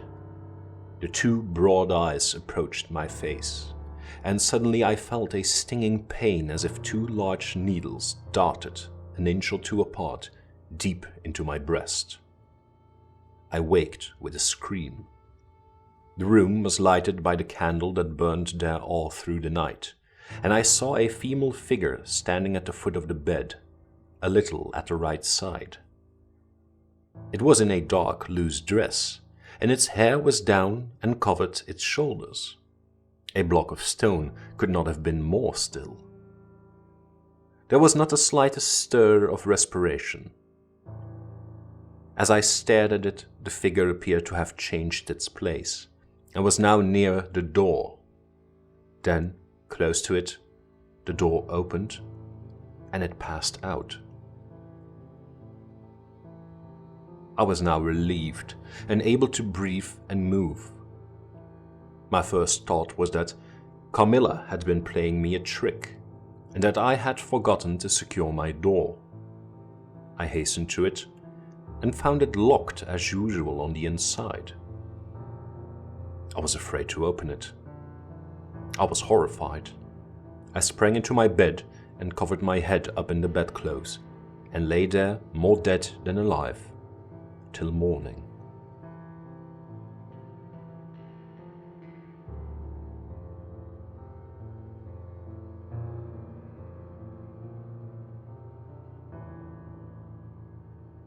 It would be vain my attempting to tell you the horror with which, even now, I recall the occurrence of that night. It was no such transitory terror as a dream leaves behind it. It seemed to deepen by time, and communicated itself to the room and the very furniture that had encompassed the apparition. I could not bear next day to be alone for a moment. I should have told Papa, but for 2 opposite reasons. At one time, I thought he would laugh at my story, and I could not bear its being treated as a jest. and at another, I thought he might fancy that I had been attacked by the mysterious complaint which had invaded our neighborhood. I had myself no misgiving of the kind, and as he had been rather an invalid for some time, I was afraid of alarming him. I was comfortable enough with my good-natured companions, Madame Perrodon and the vivacious Mademoiselle La Fontaine. They both perceived that I was out of spirits and nervous, and at length I told them what lay so heavy at my heart. Mademoiselle laughed, but I fancied that Madame Perrodon looked anxious. "By the by," said Mademoiselle, laughing, "the long lime tree walk behind Carmilla's bedroom window is haunted." "Nonsense," exclaimed Madame, who probably thought the theme rather inopportune. "And who tells that story, my dear?" "Martin says that he came up twice when the old yard gate was being repaired, before sunrise, and twice saw the same female figure walking down the lime tree avenue." "So he might well, as long as there are cows to milk in the river fields," said Madame. "I dare say, but Martin chooses to be frightened, and never did I see fool more frightened." "You must not say a word about it to Carmilla, because she can see down that walk from her room window," I interposed. "And she is, if possible, a greater coward than I." Carmilla came down rather later than usual that day. "I was so frightened last night," she said, so soon as we were together. "And I am sure I should have seen something dreadful if it had not been for that charm I bought from the poor little hunchback whom I called such hard names. I had a dream of something black coming round my bed, and I awoke in a perfect horror. And I really thought for some seconds I saw a dark figure near the chimney-piece. But I felt under my pillow for my charm, and the moment my fingers touched it, the figure disappeared, and I felt quite certain, only that I had it by me, that something frightful would have made its appearance, and perhaps throttled me, as it did those poor people we heard of." "Well, listen to me," I began and recounted my adventure, at the recital of which she appeared horrified. "And had you the charm near you?" she asked earnestly. "No, I had dropped it into a china vase in the drawing room, but I shall certainly take it with me tonight, as you have so much faith in it." At this distance of time, I cannot tell you, or even understand how I overcame my horror so effectually as to lie alone in my room that night. I remember distinctly that I pinned the charm to my pillow. I fell asleep almost immediately, and slept even more soundly than usual all night. Next night I passed as well. My sleep was delightfully deep and dreamless. But I wakened with a sense of lassitude and melancholy, which, however, did not exceed a degree that was almost luxurious. "Well, I told you so," said Carmilla when I described my quiet sleep. "I had such delightful sleep myself last night. I pinned the charm to the breast of my nightdress. It was too far away the night before. I am quite sure it was all fancy, except the dreams. I used to think that evil spirits made dreams, but our doctor told me it's no such thing. Only a fever passing by, or some other malady, as they often do, he said, knocks at the door, and not being able to get in, passes on with that alarm." "And what do you think the charm is?" said I. "It has been fumigated or immersed in some drug, and is an antidote against the malaria," she answered. "Then it acts only on the body?" "Certainly. You don't suppose that evil spirits are frightened by bits of ribbon or the perfumes of a druggist's shop? No, these complaints wandering in the air begin by trying the nerves, and so infect the brain. But before they can seize upon you, the antidote repels them. That, I am sure, is what the charm has done for us. It is nothing magical. It is simply natural. I should have been happier if I could have quite agreed with Carmilla. But I did my best, and the impression was a little losing its force. For some nights I slept profoundly, but still every morning I felt the same lassitude, and a languor weighed upon me all day. I felt myself a changed girl. A strange melancholy was stealing over me, a melancholy that I would not have interrupted. Dim thoughts of death began to open, and an idea that I was slowly sinking took gentle and somehow not unwelcome possession of me. If it was sad, the tone of mind which this induced was also sweet. Whatever it might be, my soul acquiesced in it. I would not admit that I was ill. I would not consent to tell my papa, or to have the doctor sent for. Carmilla became more devoted to me than ever, and her strange paroxysms of languid adoration more frequent. She used to gloat on me with increasing ardor the more my strength and spirits waned. This always shocked me like a momentary glare of insanity. Without knowing it, I was now in a pretty advanced stage of the strangest illness under which mortal ever suffered. There was an unaccountable fascination in its earlier symptoms that more than reconciled me to the incapacitating effect of that stage of the malady. This fascination increased for a time, until it reached a certain point when gradually a sense of the horrible mingled itself with, deepening, as you shall hear, until it discolored and perverted the whole state of my life. The first change I experienced was rather agreeable. It was very near the turning point from which began the descent of awareness. Certain vague and strange sensations visited me in my sleep. The prevailing one was of that pleasant, peculiar cold thrill which we feel in bathing when we move against the current of a river.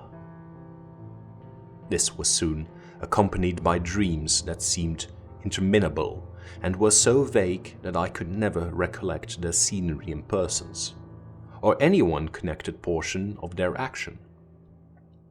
But they left an awful impression, and a sense of exhaustion, as if I had passed through a long period of great mental exertion and danger. After all these dreams, there remained on waking a remembrance of having been in a place very nearly dark, and of having spoken to people whom I could not see, and especially of one clear voice, of a female's, very deep, that spoke as if at a distance, slowly, and producing always the same sensation of indescribable solemnity and fear. Sometimes there came a sensation as if a hand was drawn softly along my cheek and neck. Sometimes it was as if warm lips kissed me, and longer and more lovingly as they reached my throat, but there the caress fixed itself. My heart beat faster, my breathing rose and fell rapidly and full drawn. A sobbing that rose into a sense of strangulation supervened and turned into a dreadful convulsion in which my senses left me and I became unconscious. It was now 3 weeks since the commencement of this unaccountable state. My sufferings had, during the last week, told upon my appearance.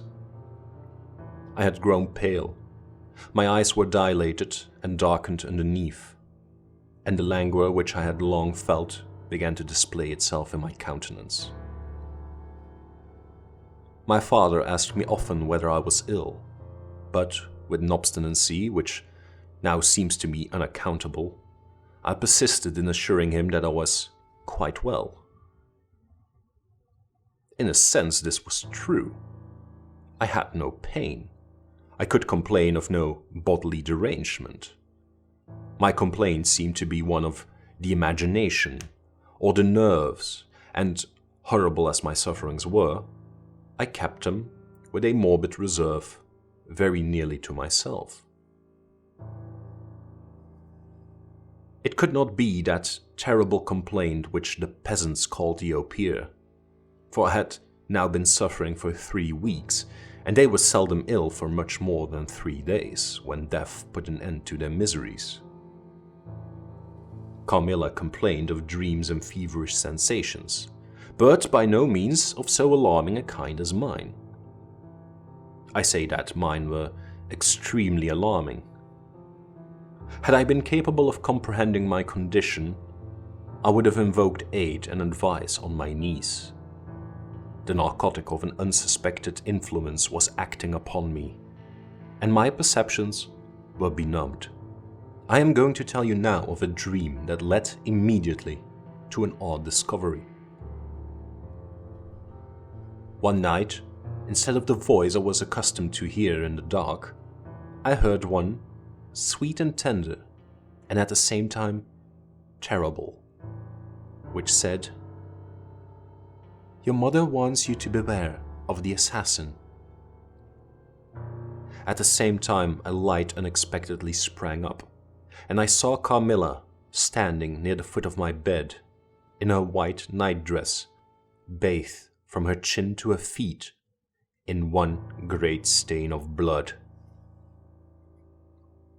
I awakened with a shriek, possessed with the one idea that Carmilla was being murdered. I remember springing from my bed, and my next recollection is that of standing on the lobby crying for help.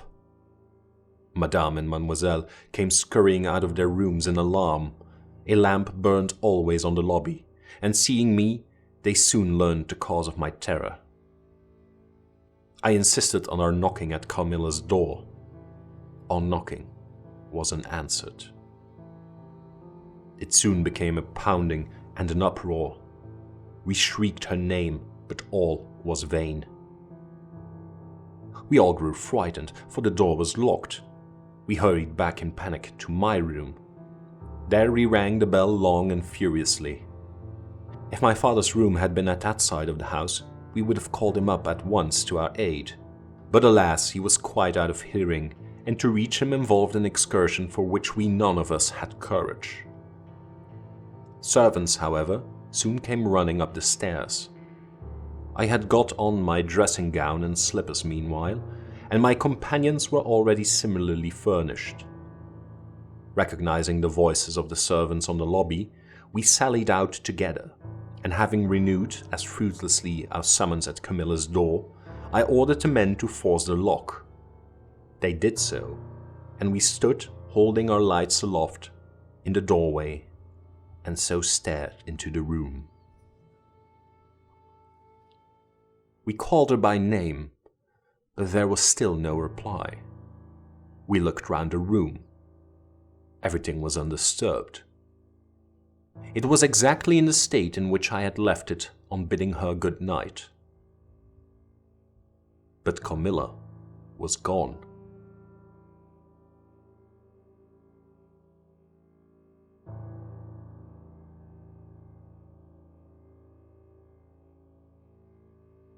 At sight of the room, perfectly undisturbed except for our violent entrance, we began to cool a little, and soon recovered our senses sufficiently to dismiss the men. It had struck Mademoiselle that possibly Carmilla had been wakened by the uproar at her door, and in her first panic had jumped from her bed and hid herself in a press or behind a curtain, from which she could not, of course, emerge until the majordomo and his myrmidons had withdrawn. We now recommenced our search, and began to call her name again. It was all to no purpose. Our perplexity and agitation increased. We examined the windows, but they were secured. I implored of Carmilla, if she had concealed herself, to play this cruel trick no longer, to come out and to end our anxieties. It was all useless. I was by this time convinced that she was not in the room, nor in the dressing room, the door of which was still locked on this side. She could not have passed it. I was utterly puzzled. Had Carmilla discovered one of those secret passages which the old housekeeper said were known to exist in the Schloss, although the tradition of their exact situation had been lost? A little time would, no doubt, explain all, utterly perplexed as, for the present, we were. It was past 4 o'clock, and I preferred passing the remaining hours of darkness in Madame's room. Daylight brought no solution of the difficulty. The whole household, with my father at its head, was in a state of agitation next morning. Every part of the chateau was searched. The grounds were explored. No trace of the missing lady could be discovered. The stream was about to be dragged. My father was in distraction. What a tale to have to tell the poor girl's mother on her return. I too was almost beside myself, though my grief was quite of a different kind. The morning was passed in alarm and excitement. It was now 1 o'clock and still no tidings. I ran up to Carmilla's room and found her standing at her dressing table. I was astounded. I could not believe my eyes. She beckoned me to her with her pretty finger in silence. Her face expressed extreme fear. I ran to her in ecstasy of joy. I kissed and embraced her again and again. I ran to the bell and rang it vehemently to bring others to the spot who might at once relieve my father's anxiety. "Dear Carmilla, what has become of you all this time? We have been in agonies of anxiety about you," I exclaimed. "Where have you been? How did you come back?" "Last night has been a night of wonders," she said. For mercy's sake, explain all you can." "It was past 2 last night," she said, "when I went to sleep as usual in my bed, with my doors locked, that of the dressing room and that opening upon the gallery. My sleep was uninterrupted, and so far as I know, dreamless. But I woke just now on the sofa in the dressing room there, and I found the door between the rooms open and the other door forced. How could all this have happened without my being wakened? It must have been accompanied with a great deal of noise, and I am particularly easily wakened. And how could I have been carried out of my bed without my sleep having been interrupted? I, whom the slightest stir startles." By this time, Madame, Mademoiselle, my father, and a number of the servants were in the room. Carmilla was, of course, overwhelmed with inquiries, congratulations, and welcomes. She had but one story to tell, and seemed the least able of all the party to suggest any way of accounting for what had happened. My father took a turn up and down the room, thinking. I saw Carmilla's eye follow him for a moment with a sly, dark glance. When my father had sent the servants away, Mademoiselle, having gone in search of a little bottle of valerian and sal volatile, and there being no one now in the room with Carmilla except my father, Madame, and myself, he came to her thoughtfully, took her hand very kindly, led her to the sofa, and sat down beside her. "Will you forgive me, my dear, if I risk a conjecture?" and ask a question." "Who can have a better right?" she asked. She said, "Ask what you please, and I will tell you everything.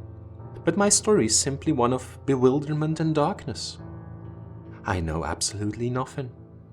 Put any question you please, but you know, of course, the limitations Mama has placed under.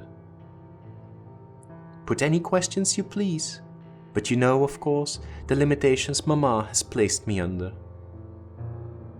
"Perfectly, my dear child. I need not approach the topics on which she desires our silence.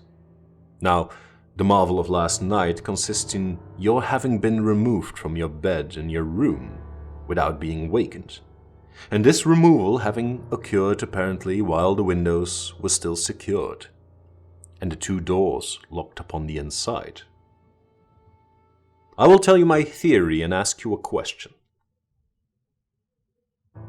Carmilla was leaning on her hand dejectedly. Madame and I were listening breathlessly. "Now, my question is this. Have you ever been suspected of walking in your sleep?" "Never, since I was very young indeed." "But you did walk in your sleep when you were young." "Yes, I know I did, but I have been told so often by my old nurse." My father smiled and nodded. "Well, what has happened is this. You got up in your sleep, unlocked the door, not leaving the key, as usual, in the lock, but taking it out and locking it on the outside. You again took the key out and carried it away with you to some one of the 25 rooms on this floor, or perhaps upstairs or downstairs. There are so many rooms and closets, so much heavy furniture, and such accumulations of lumber that it would require a week to search this old house thoroughly. Do you see now what I mean?" "I do, but not at all," she answered. "And how, Papa, do you account for her finding herself on the sofa in the dressing room, which we had searched so carefully?" "She came there after you had searched it, still in her sleep, and at last awoke spontaneously, and was as much surprised to find herself where she was as anyone else. I wish all mysteries were as easily and innocently explained as yours, Carmilla," he said, laughing. "And so we may congratulate ourselves on the certainty that the most natural explanation of the occurrence is one that involves no drugging, no tampering with locks, no burglars or poisoners or witches, nothing that need alarm Carmilla or anyone else for our safety." Carmilla was looking charmingly. Nothing could be more beautiful than her tints. Her beauty was, I think, enhanced by that graceful languor that was peculiar to her. I think my father was silently contrasting her looks with mine, for he said, "I wish my poor Laura was looking more like herself," and he sighed. So our alarms were happily ended, and Carmilla restored to her friends.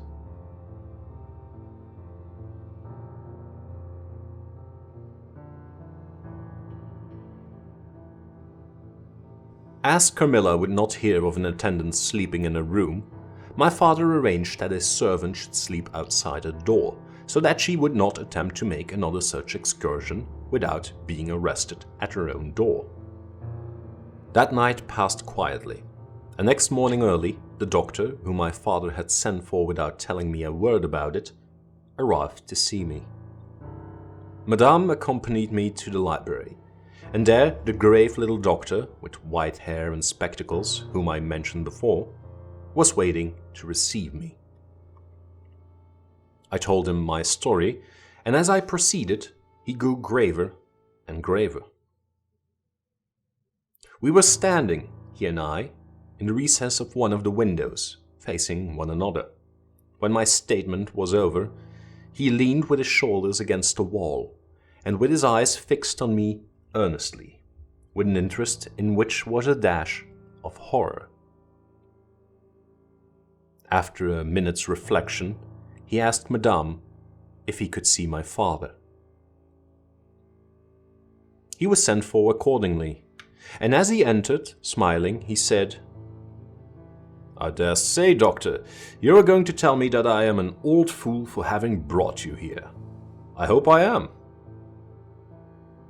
But this smile faded into shadow as a doctor with a very grave face beckoned him to him. He and the doctor talked for some time in the same recess where I had just conferred with the physician. It seemed an earnest and argumentative conversation. The room is very large, and I and Madame stood together, burning with curiosity, at the farther end. Not a word could we hear, however, for they spoke in a very low tone, and the deep recess of the window quite concealed the doctor from view, and very nearly my father, whose foot, arm and shoulder only could we see. And the voices were, I suppose, all the less audible for the sort of closet which the thick wall and window formed. After a time, my father's face looked into the room. It was pale, thoughtful, and, I fancied, agitated. "Laura, dear, come here for a moment. Madame, we shan't trouble you, the doctor says at present." Accordingly, I approached, for the first time a little alarmed, for, although I felt very weak, I did not feel ill. And strength, one always fancies, is a thing that may be picked up when we please. My father held out his hand to me as I drew near, but he was looking at the doctor, and he said, "It certainly is very odd. I don't understand it quite. Laura, come here, dear. Now attend to Dr. Spiersberg, and recollect yourself." "You mentioned a sensation like that of two needles piercing the skin, somewhere about your neck, on the night when you experienced your first horrible dream. Is there still any soreness?" None at all," I answered. "Can you indicate with your finger about the point at which you think this occurred?" Very little below my throat. Here," I answered. I wore a morning dress which covered the place I pointed to. "Now you can satisfy yourself," said the doctor. "You won't mind your papa's lowering your dress a very little. It is necessary to detect a symptom of the complaint under which you have been suffering." I acquiesced. It was only an inch or two below the edge of my collar. "God bless me, so it is!" exclaimed my father, growing pale. "You see it now with your own eyes," said the doctor, with a gloomy triumph. "What is it?" I exclaimed, beginning to be frightened. "Nothing, my dear young lady, but a small blue spot about the size of the tip of your little finger. And now," he continued, turning to Papa, "the question is, what is best to be done?" Is there any danger?" I urged in great trepidation. "I trust not, my dear," answered the doctor. "I don't see why you should not recover. I don't see why you should not begin immediately to get better. That is the point at which the sense of strangulation begins." "Yes," I answered. "And recollect as well as you can, the same point was a kind of center of that thrill which you described just now, like the current of a cold stream running against you." "It may have been. I think it was." "Ah, you see," he added, turning to my father. "Shall I say a word to Madame?" "Certainly," said my father. He called Madame to him and said, "I find my young friend here far from well. It won't be of any great consequence, I hope, but it will be necessary that some steps be taken, which I will explain by and by. But in the meantime, madame, you will be so good as not to let Miss Laura be alone for one moment. That is the only direction I need to give for the present. It is indispensable." "We may rely upon your kindness, madame, I know," added my father. Madame satisfied him eagerly. "And you, dear Laura, I know you will observe the doctor's direction. I shall have to ask your opinion upon another patient, whose symptoms slightly resemble those of my daughter that have just been detailed to you, very much milder in degree, but I believe quite of the same sort. She's a young lady, our guest, but as you say you will be passing this way again this evening, you can't do better than take your supper here, and you can then see her. She does not come down till the afternoon." "I thank you," said the doctor. "I shall be with you then at about 7 this evening." And then they repeated their directions to me and to Madame, and with this parting charge my father left us and walked out with the doctor, and I saw them pacing together up and down between the road and the moat on the grassy platform in front of the castle, evidently absorbed in earnest conversation. The doctor did not return. I saw him mount his horse there, take his leave, and ride away eastward through the forest. Nearly at the same time, I saw the man arrive from Dranfield with the letters, and dismount and hand the bag to my father. In the meantime, Madame and I were both busy, lost in conjecture as to the reasons of the singular and earnest direction which the doctor and my father had concurred in imposing.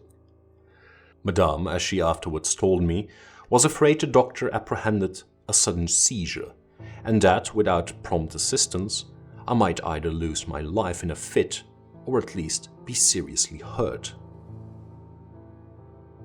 The interpretation did not strike me, and I fancied, perhaps luckily for my nerves, that the arrangement was prescribed simply to secure a companion who would prevent my taking too much exercise, or eating unripe fruit, or doing any of the 50 foolish things to which young people are supposed to be prone. About half an hour after my father came in, he had a letter in his hand, and said, "This letter had been delayed. 'Tis from General Spielsdorf. He might have been here yesterday. He may not come till tomorrow, or he may be here today." He put the open letter into my hand, but he did not look pleased, as he used when a guest, especially one so much loved as the General, was coming. On the contrary, he looked as if he wished him at the bottom of the Red Sea. There was plainly something on his mind which he did not choose to divulge. "Papa, darling, will you tell me this?" said I, suddenly laying my hands on his arm and looking, I am sure, imploringly in his face. "Perhaps," he answered, smoothing my hair caressingly over my eyes. "Does the doctor think me very ill?" "No, dear, he thinks, if right steps are taken, you will be quite well again, at least on the high road to a complete recovery in a day or two," he answered a little dryly. "I wish our good friend the General had chosen any other time, that is. I wish you had been perfectly well to receive him." "But do tell me, Papa," I insisted. "What does he think is the matter with me?" "Nothing. You must not plague me with questions," he answered with more irritation than I ever remember him to have displayed before, and seeing that I looked wounded, I suppose he kissed me and added, "You shall know all about it in a day or two. That is all that I know. In the meantime, you are not to trouble your head about it." He turned and left the room, but came back before I had done wondering and puzzling over the oddity of all this. It was merely to say that he was going to Karnstein, and had ordered the carriage to be ready at 12, and that I and Madame should accompany him. He was going to see the priest who lived near those picturesque grounds, upon business, and as Carmilla had never seen them, she could follow when she came down with Mademoiselle, who would bring materials for what you call a picnic, which might be laid for us in the ruined castle. At 12 o'clock, accordingly, I was ready, and not long after, my father, Madame, and I set out upon our projected drive.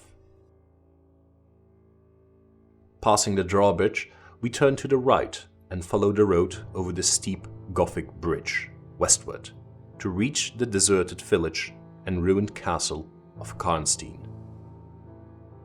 No sylvan drive can be fancied prettier. The ground breaks into gentle hills and hollows, all clothed with beautiful wood, totally destitute of the comparative formality which artificial planting and early culture and pruning impart. The irregularities of the ground often lead the road out of its course, and cause it to wind beautifully round the sides of broken hollows and the steeper sides of the hills, among varieties of ground almost inexhaustible. Turning one of these points, we suddenly encountered our old friend, the general, riding toward us, attended by a mounted servant. His portmanteaus were following in a hired wagon, such as we term a cart. The general dismounted as we pulled up, and, after the usual greetings, was easily persuaded to accept a vacant seat in the carriage and send his horse on with his servants to the Schloss.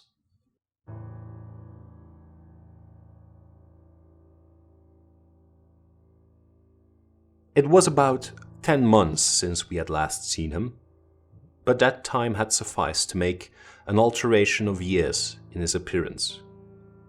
He had grown thinner. Something of gloom and anxiety had taken the place of that cordial serenity which used to characterize his features. His dark blue eyes, always penetrating, now gleamed with a sterner light from under his shaggy, grey eyebrows. It was not such a change as grief alone usually induces, and angrier passions seem to have had their share in bringing it about.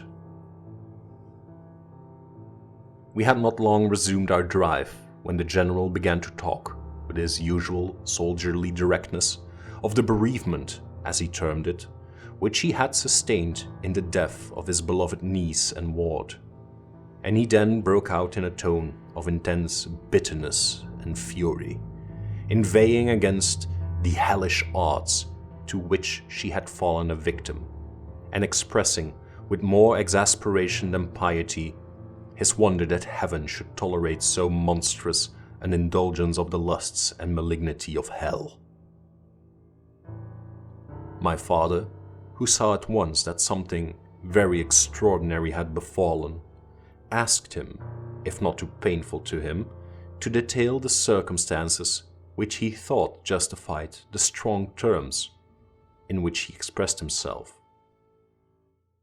"I should tell you all with pleasure," said the general, "but you would not believe me." "Why should I not?" he asked. "Because," he answered testedly, "you believe in nothing but what consists with your own prejudices and illusions. I remember when I was like you, but I have learned better." "Try me," said my father. "I am not such a dogmatist as you suppose. Beside which, I very well know that you generally require proof for what you believe, and am therefore very strongly predisposed to respect your conclusions. You are right in supposing that I have not been led lightly into a belief in the marvelous, for what I have experienced is marvelous, and I have been forced by extraordinary evidence to credit that which ran counter diametrically to all my theories. I have been made the dupe of a preternatural conspiracy." Notwithstanding his professions of confidence in the general's penetration, I saw my father at this point glance at the general with, as I thought, a marked suspicion of his sanity. The general did not see it, luckily. He was looking gloomily and curiously into the glades and vistas of the woods that were opening before us. "You are going to the ruins of Karnstein," he said. "Yes, it is a lucky coincidence. Do you know I was going to ask you to bring me there to inspect them? I have a special object in exploring. There is a ruined chapel, ain't there, with a great many tombs of that extinct family?" "So there are. Highly interesting," said my father. "I hope you are thinking of claiming the title and estates?" My father said this gaily, but the general did not recollect the laugh or even the smile which courtesy exacts for a friend's joke. On the contrary, he looked grave and even fierce, ruminating on a matter that stirred his anger and horror. "Something very different," he said gruffly. "I mean to unearth some of those fine people. I hope by God's blessing to accomplish a pious sacrilege here, which will relieve our earth of certain monsters and enable honest people to sleep in their beds without being assailed by murderers. I have strange things to tell you, my dear friend, such as myself would have scouted as incredible a few months since." My father looked at him again, but this time not with a glance of suspicion, with an eye rather of keen intelligence and alarm. "The house of Karnstein," he said, "has been long extinct, 100 years at least.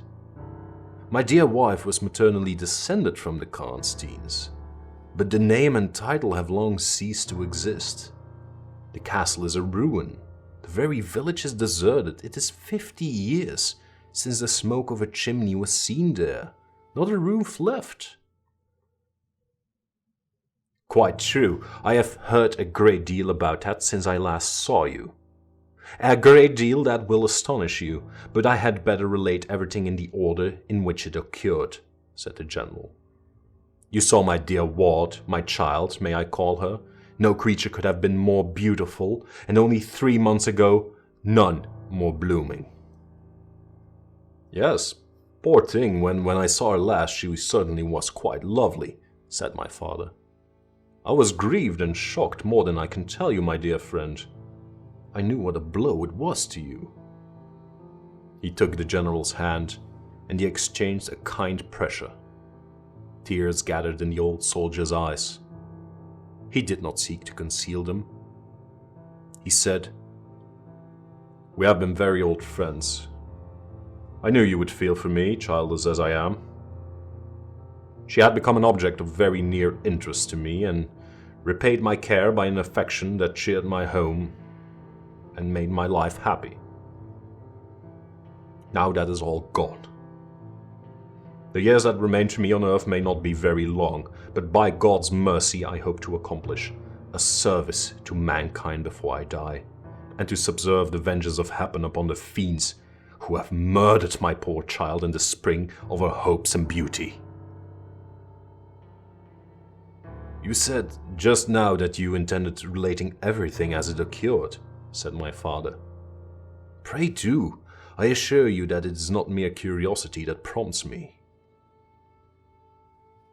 By this time we had reached the point at which the Drunstal road, by which the general had come, diverges from the road which we were travelling to Karnstein. "How far is it to the ruins?" inquired the general, looking anxiously forward. "About half a league," answered my father. "Pray, let us hear the story you were so good as to promise."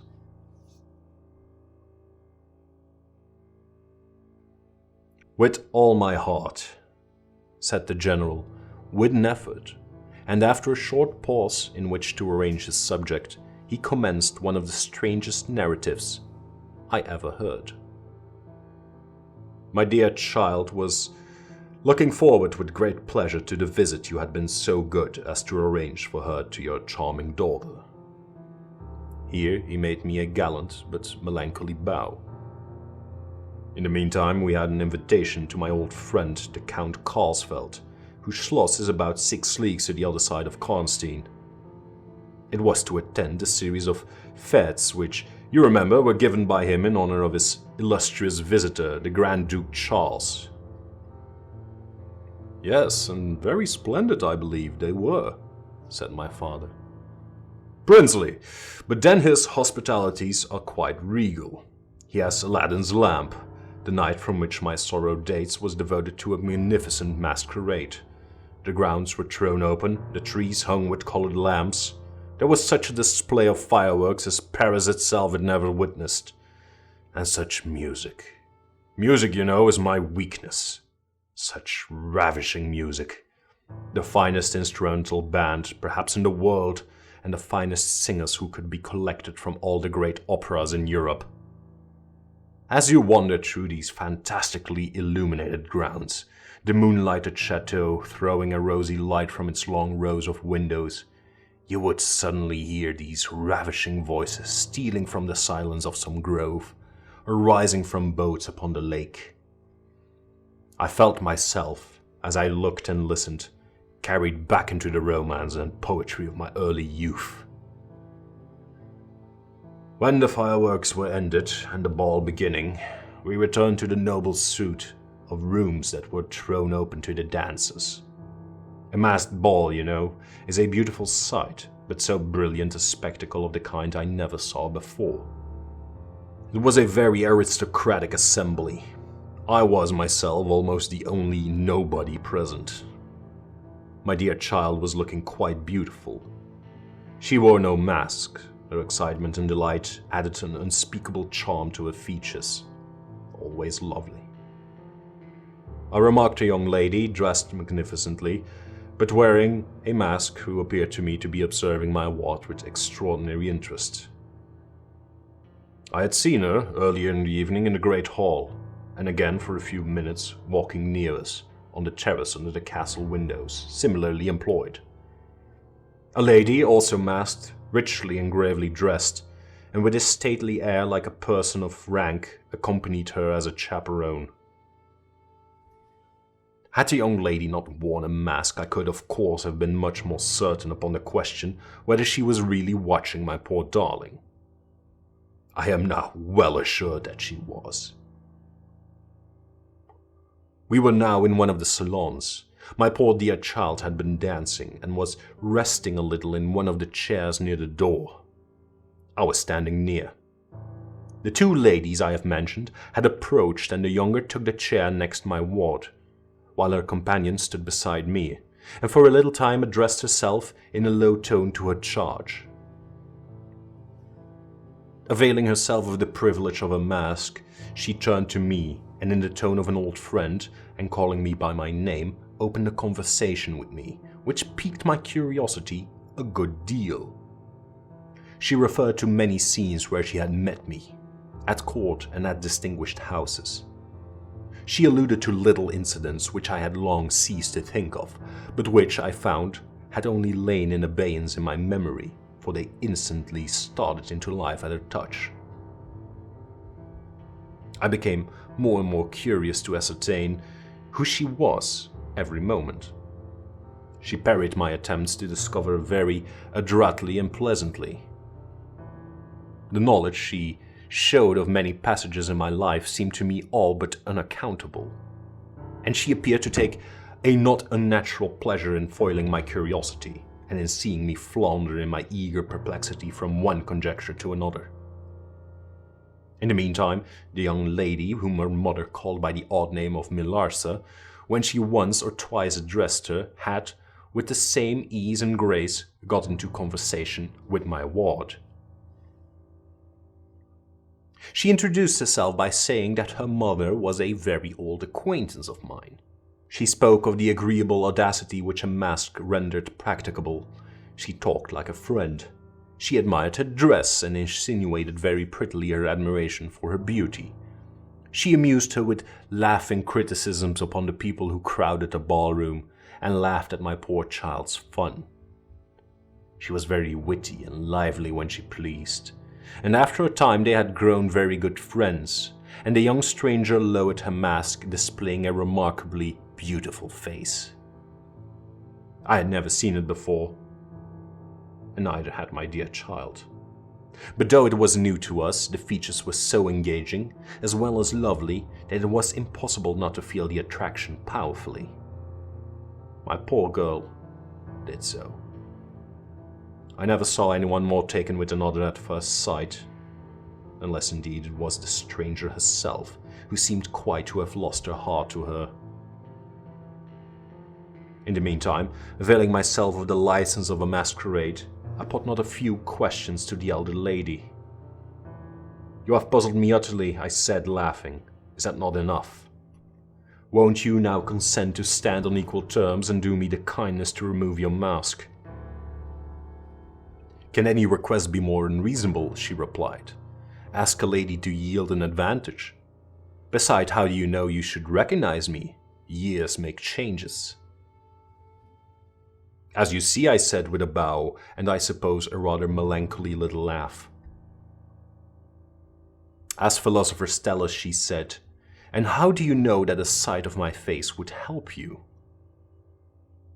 "I should take chance for that," I answered. "It is vain trying to make yourself out an old woman. Your figure betrays you." "Years, nevertheless, have passed since I saw you, rather since you saw me, for that is what I am considering. Mylasa there is my daughter. I cannot then be young, even in the opinion of people whom time has taught to be indulgent, and I may not like to be compared with what you remember me. You have no mask to remove. You can offer me nothing in exchange. My petition is to your pity to remove it, and mine to yours to let it stay where it is," she replied. "Well then, at least you will tell me whether you are French or German. You speak both languages so perfectly." "I don't think I should tell you that, General. You intend a surprise and are meditating the particular point of attack." "At all events, you won't deny, as I said, that being honored by your permission to converse, I ought to know how to address you. Shall I say, Madame la Comtesse?" She laughed, and she would, no doubt, have met me with another evasion, if indeed I can treat any occurrence in an interview, every circumstance of which was prearranged, as I now believe, with the profoundest cunning, as liable to be modified by accident. "As to that," she began, but she was interrupted almost as she opened her lips by a gentleman dressed in black, who looked particularly elegant and distinguished, with this drawback, that his face was the most deadly pale I ever saw, except in death. He was in no masquerade, in the plain evening dress of a gentleman, and he said without a smile, but with a curtly unusual low bow, "Will Madame la Comtesse permit me to say a very few words which may interest her?"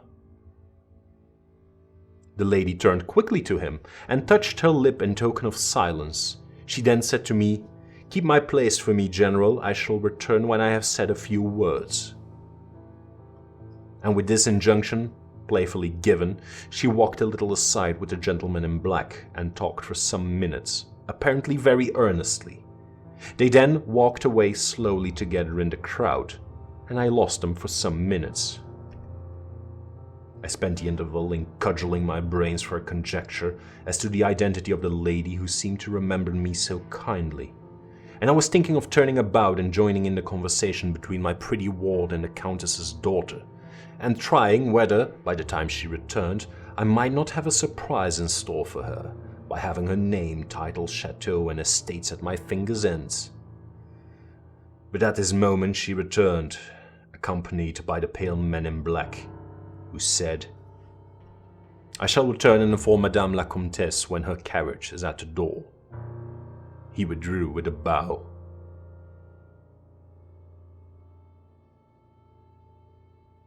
"Then we are to lose Madame la Comtesse, but I hope only for a few hours," I said with a low bow. "It may be that only, or it may be a few weeks. It was very unlucky his speaking to me just now as he did. Do you now know me?" I assured her I did not. "You shall know me," she said, "but not at present. We are older and better friends than perhaps you suspect. I cannot yet declare myself. I shall in 3 weeks pass your beautiful Schloss, about which I have been making enquiries. I shall then look in upon you for an hour or two and renew a friendship which I never think of without 1,000 pleasant recollections. This moment a piece of news has reached me like a thunderbolt. I must set out now and travel by a devious route, nearly 100 miles, with all the dispatch I can possibly make. My perplexities multiply. I am only deterred by the compulsory reserve I practice as to my name from making a very singular request of you. My poor child has not quite recovered his strength. A horse fell with her, at a hunt which she had ridden out to witness. Her nerves have not yet recovered the shock, and our physician says that she must on no account exert herself for some time to come. We came here, in consequence, by very easy stages, hardly 6 leagues a day.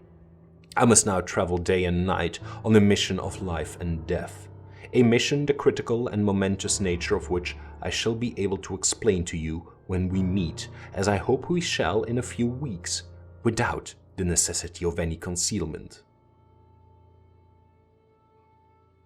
She went on to make her petition, and it was in the tone of a person from whom such a request amounted to conferring rather than seeking a favor.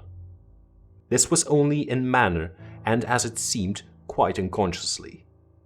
Than the terms in which it was expressed, nothing could be more deprecatory. It was simply that I would consent to take charge of a daughter during her absence. This was, all things considered, a strange, not to say an audacious request. She in some sort disarmed me by stating and admitting everything that could be urged against it, and throwing herself entirely upon my chivalry. At the same moment, by a fatality that seems to have predetermined all that happened, my poor child came to my side and in an undertone besought me to invite her new friend Milassa to pay us a visit. She had just been sounding her, and thought if her mamma would allow her, she would like it extremely. At another time I should have told her to wait a little, until at least we knew who they were. But I had not a moment to think in. 2 ladies assailed me together, and I must confess the refined and beautiful face of the young lady, about which there was something extremely engaging, as well as the elegance and fire of high birth, determined me, and, quite overpowered, I submitted, and undertook too easily the care of the young lady, whom her mother called Milassa. The Countess beckoned to her daughter, who had listened with grave attention while she told her, in general terms, how suddenly and peremptorily she had been summoned, and also of the arrangement she had made for her under my care, adding that I was one of her earliest and most valued friends. I made, of course, such speeches as the case seemed to call for, and found myself, on reflection, in a position which I did not half like. The gentleman in black returned, and very ceremoniously conducted the lady from the room. The demeanor of this gentleman was such as to impress me with the conviction that the Countess was a lady of very much more importance than a modest title alone might have led me to assure. Her last charge to me was that no attempt was to be made to learn more about her than I might have already guessed until her return. Our distinguished host, whose guest she was, knew her reasons. But here, she said, neither I nor my daughter could safely remain for more than a day. I removed my mask imprudently for a moment, about an hour ago, and too late I fancied you saw me, so I resolved to seek an opportunity of talking a little to you. Had I found that you had seen me, I would have thrown myself on your high sense of honor to keep my secret some weeks. As it is, I am satisfied that you did not see me, but if you now suspect, or on reflection should suspect, who I am, I commit myself in like manner entirely to your honor. My daughter will observe the same secrecy, and I well know that you will, from time to time, remind her, lest she should thoughtlessly disclose it. She then whispered a few words to her daughter, kissed her hurriedly twice, and went away, accompanied by the pale gentleman in black, and disappeared in the crowd. "In the next room," said Millarsa, "there is a window that looks upon the hall door.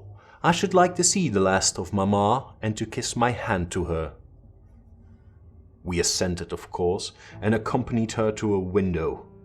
We looked out and saw a handsome, old-fashioned carriage with a troop of couriers and footmen. We saw the slim figure of the pale gentleman in black as he held a thick velvet cloak and placed it about her shoulders and threw the hood over her head. She nodded to him and just touched his hand with hers. He bowed low repeatedly as the door closed and the carriage began to move. "She is gone," said Millarsa with a sigh. "She is gone," I repeated to myself for the first time in the hurried moments that had elapsed since my consent, reflecting upon the folly of my act. "She did not look up," said the young lady plaintively. "The Countess had taken off her mask, perhaps, and did not care to show her face," I said, "and she could not know that you were in the window." She sighed and looked in my face. She was so beautiful that I relented. I was sorry I had for a moment repented of my hospitality, and I determined to make her amends for the unavowed churlishness of my reception. The young lady, replacing her mask, joined my ward in persuading me to return to the grounds, where the concert was soon to be renewed. We did so and walked up and down the terrace that lies under the castle windows. Millarsa became very intimate with us, and amused us with lively descriptions and stories of most of the great people whom we saw upon the terrace. I liked her more and more every minute. Her gossip without being ill-natured was extremely diverting to me, who had been so long out of the great world. I thought what life she would give to our sometimes lonely evenings at home. This ball was not over until the morning sun had almost reached the horizon. It pleased the Grand Duke to dance till then, so loyal people could not go away or think of bed. We had just got through a crowded saloon when my ward asked me what had become of Millarsa. I thought she had been by her side, and she fancied she was by mine. The fact was, we had lost her. All my efforts to find her were vain. I feared that she had mistaken, in the confusion of momentary separation, from us other people for her new friends, and had, possibly, pursued and lost them in the extensive grounds which were thrown open to us. Now, in its full force, I recognized a new folly in my having undertaken the charge of a young lady without so much as knowing her name, and fettered as I was by promise of the reasons for imposing which I knew nothing. I could not even point my inquiries by saying that the missing young lady was the daughter of the Countess who had taken her departure a few hours before. Morning broke. It was clear daylight before I gave up on my search. It was not till near 2 o'clock next day that we heard anything of my missing charge. At about that time a servant knocked on my niece's door to say that he had been earnestly requested by a young lady who appeared to be in great distress to make out where she could find the General Baron Spielsdorf and the young lady his daughter, in whose charge she had been left by her mother. There could be no doubt, notwithstanding the slight inaccuracy, that our young friend had turned up, and so she had. Would to heaven we had lost her! She told my poor child a story to account for her having failed to recover us for so long. Very late, she said, she had got to the housekeeper's bedroom in despair of finding us, and had then fallen into a deep sleep which, long as it was, had hardly sufficed to recruit her strength after the fatigues of the ball. That day, Millarsa came home with us. I was only too happy, after all, to have secured so charming a companion for my dear girl.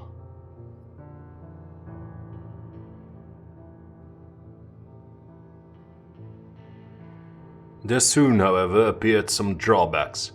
In the first place, Millarsa complained of extreme languor, the weakness that remained after her late illness, and she never emerged from her room till the afternoon was pretty far advanced. In the next place, it was accidentally discovered, although she always locked her door on the inside, and never disturbed the key from its place till she admitted the maid to assist at her toilet, that she was undoubtedly sometimes absent from her room in the very early morning, and at various times later in the day before she wished it to be understood that she was stirring. She was repeatedly seen from the windows of the schloss in the first faint grey of the morning, walking through the trees in an easterly direction and looking like a person in a trance. This convinced me that she walked in her sleep, but this hypothesis did not solve the puzzle. How did she pass out from her room, leaving the door unlocked? How did she pass out from her room, leaving the door locked on the inside? How did she escape from the house without unbarring door or window? In the midst of my perplexities, an anxiety of a far more urgent kind presented itself. My dear child began to lose her looks and health, and that in a manner so mysterious and even horrible that I became thoroughly frightened. She was at first visited by appalling dreams, then, as she fancied, by a spectre, sometimes resembling Melassa, sometimes in the shape of a beast, indistinctly seen walking round the foot of a bed from side to side. Lastly came sensations. One, not unpleasant but very peculiar, she said, resembled the flow of an icy stream against her breast. At a latter time, she felt something like a pair of large needles pierce her, a little below the throat with a very sharp pain. A few nights after followed a gradual and convulsive sense of strangulation. Then came unconsciousness. I could hear distinctly every word the kind old general was saying, because by this time we were driving upon the short grass that spreads on either side of the road as you approach the roofless village which had not shown the smoke of a chimney for more than half a century.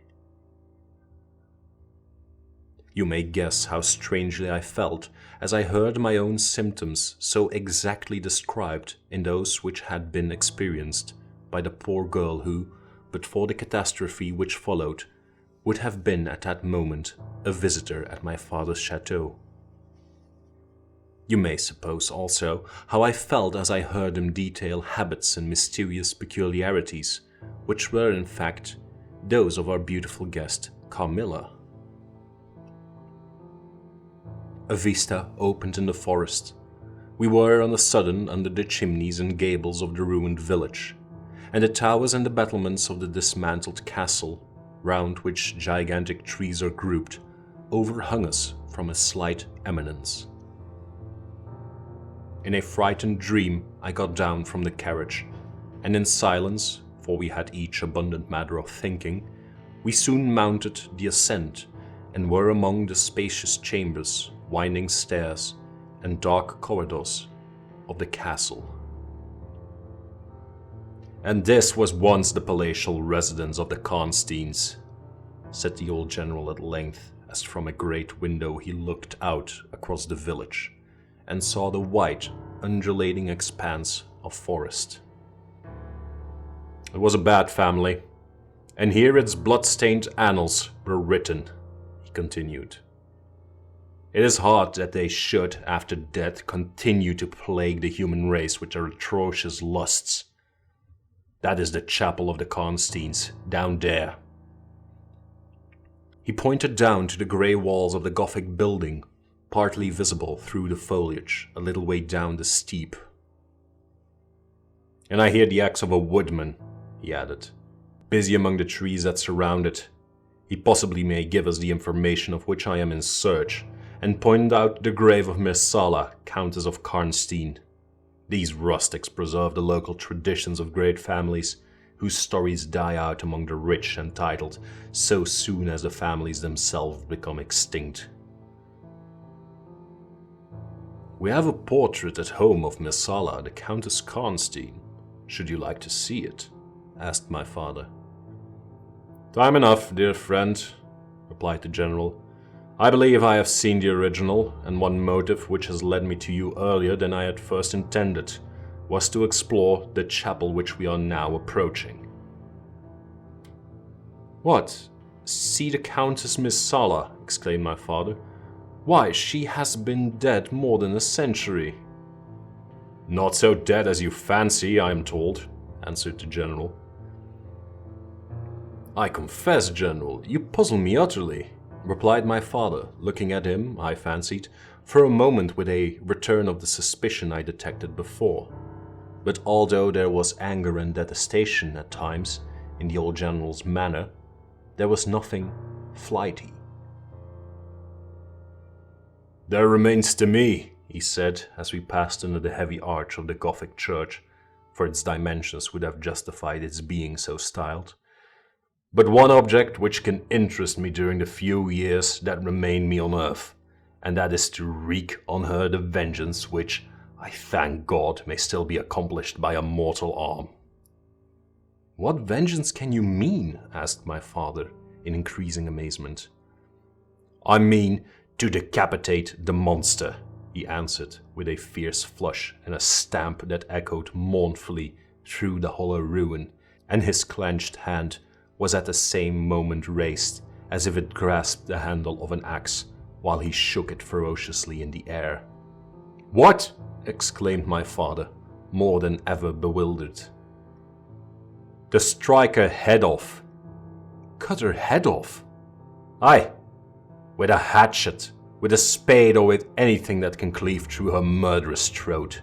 You shall hear," he answered, trembling with rage, and hurrying forward he said, "That beam will answer for a seat. Your dear child is fatigued, let her be seated, and I will, in a few sentences, close my dreadful story." The squared block of wood, which lay on the grass-grown pavement of the chapel, formed a bench on which I was very glad to seat myself, and in the meantime the general called to the woodman, who had been removing some boughs which leaned upon the old walls, and, axe in hand, the hardy old fellow stood before us. He could not tell us anything of these monuments, but there was an old man, he said, a ranger of this forest, at present sojourning in the house of the priest, about 2 miles away, who could point out every monument of the old Karnstein family, and for a trifle he undertook to bring him back with him, if we would lend him one of our horses, in little more than half an hour. "Have you been long employed about this forest?" asked my father of the old man. "I have been a woodman here," he answered in his patois, "under the forester all my days. So has my father before me, and so on, as many generations as I can count up. I could show you the very house in the village here in which my ancestors lived." "How came the village to be deserted?" asked the general. "It was troubled by revenants, sir. Several were tracked to their graves. They are detected by the usual tests and extinguished in the usual way, by decapitation, by the stake, and by burning, but not until many of the villagers were killed." "But after all these proceedings, according to law," he continued, "so many graves opened, and so many vampires deprived of their horrible animation, the village was not relieved. But a Moravian nobleman who happened to be traveling this way heard how matters were, and being skilled, as many people are in his country, in such affairs, he offered to deliver village from its tormentor. He did so thus: there being a bright moon that night, he ascended, shortly after sunset, the towers of the chapel here, from whence he could distinctly see the churchyard beneath him. You can see it from that window. From this point he watched until he saw the vampire come out of his grave, and place near it the linen clothes in which he had been folded, and then glide away towards the village to plague its inhabitants.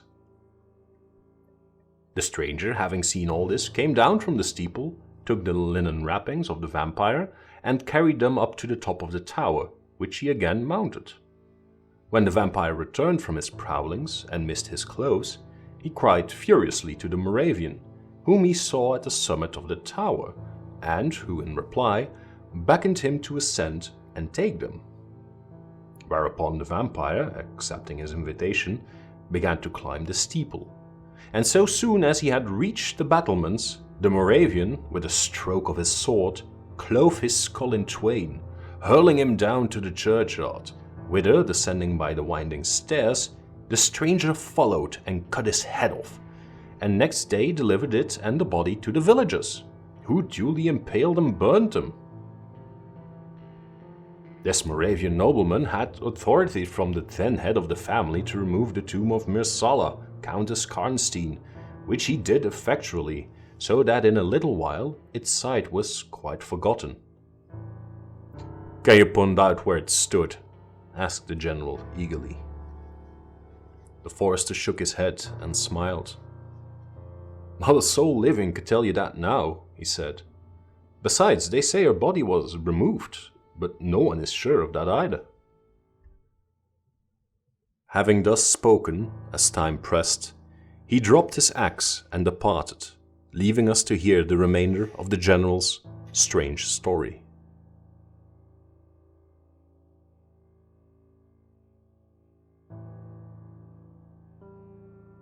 "My beloved child," he resumed, "was now growing rapidly worse. The physician who attended her had failed to produce the slightest impression on her disease, for such I then supposed it to be. He saw my alarm and suggested a consultation. I called in an abler physician from Graz. Several days elapsed before he arrived. He was a good and pious, as well as a learned man. Having seen my poor ward together, they withdrew to my library to confer and discuss. I, from the adjoining room, where I awaited their summons, heard these two gentlemen's voices raised in something sharper than a strictly philosophical discussion. I knocked at the door and entered. I found the old physician from Graz maintaining his theory. His rival was combating it with undisguised ridicule, accompanied with bursts of laughter. This unseemly manifestation subsided and the altercation ended on my entrance. "Sir," said my first physician, "my learned brother seems to think that you want a conjurer and not a doctor." "Pardon me," said the old physician from Graz, looking displeased. "I shall state my own view of the case in my own way another time. I grieve, Monsieur le Général, that by my skill in science I can be of no use. Before I go, I shall do myself the honor to suggest something to you." He seemed thoughtful and sat down at a table and began to write.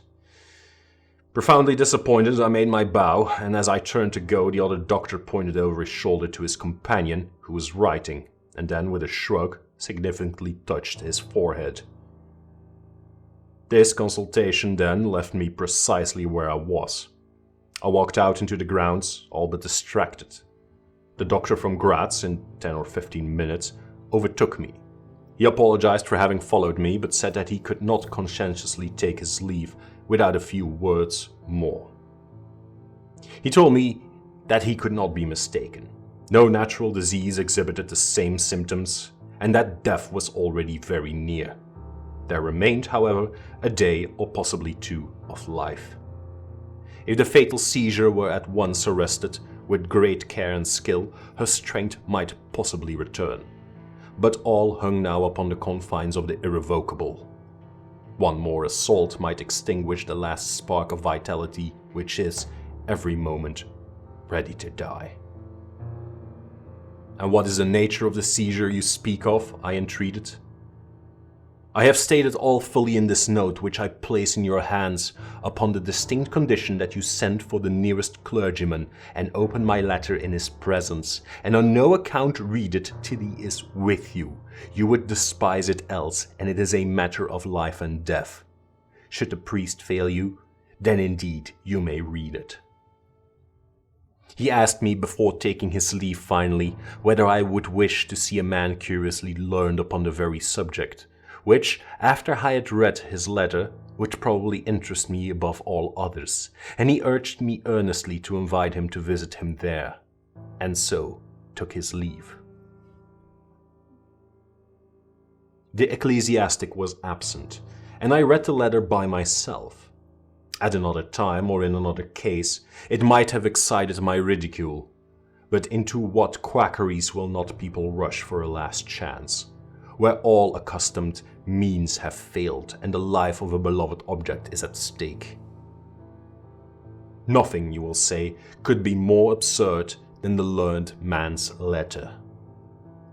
It was monstrous enough to have consigned him to a madhouse. He said that the patient was suffering from the visits of a vampire.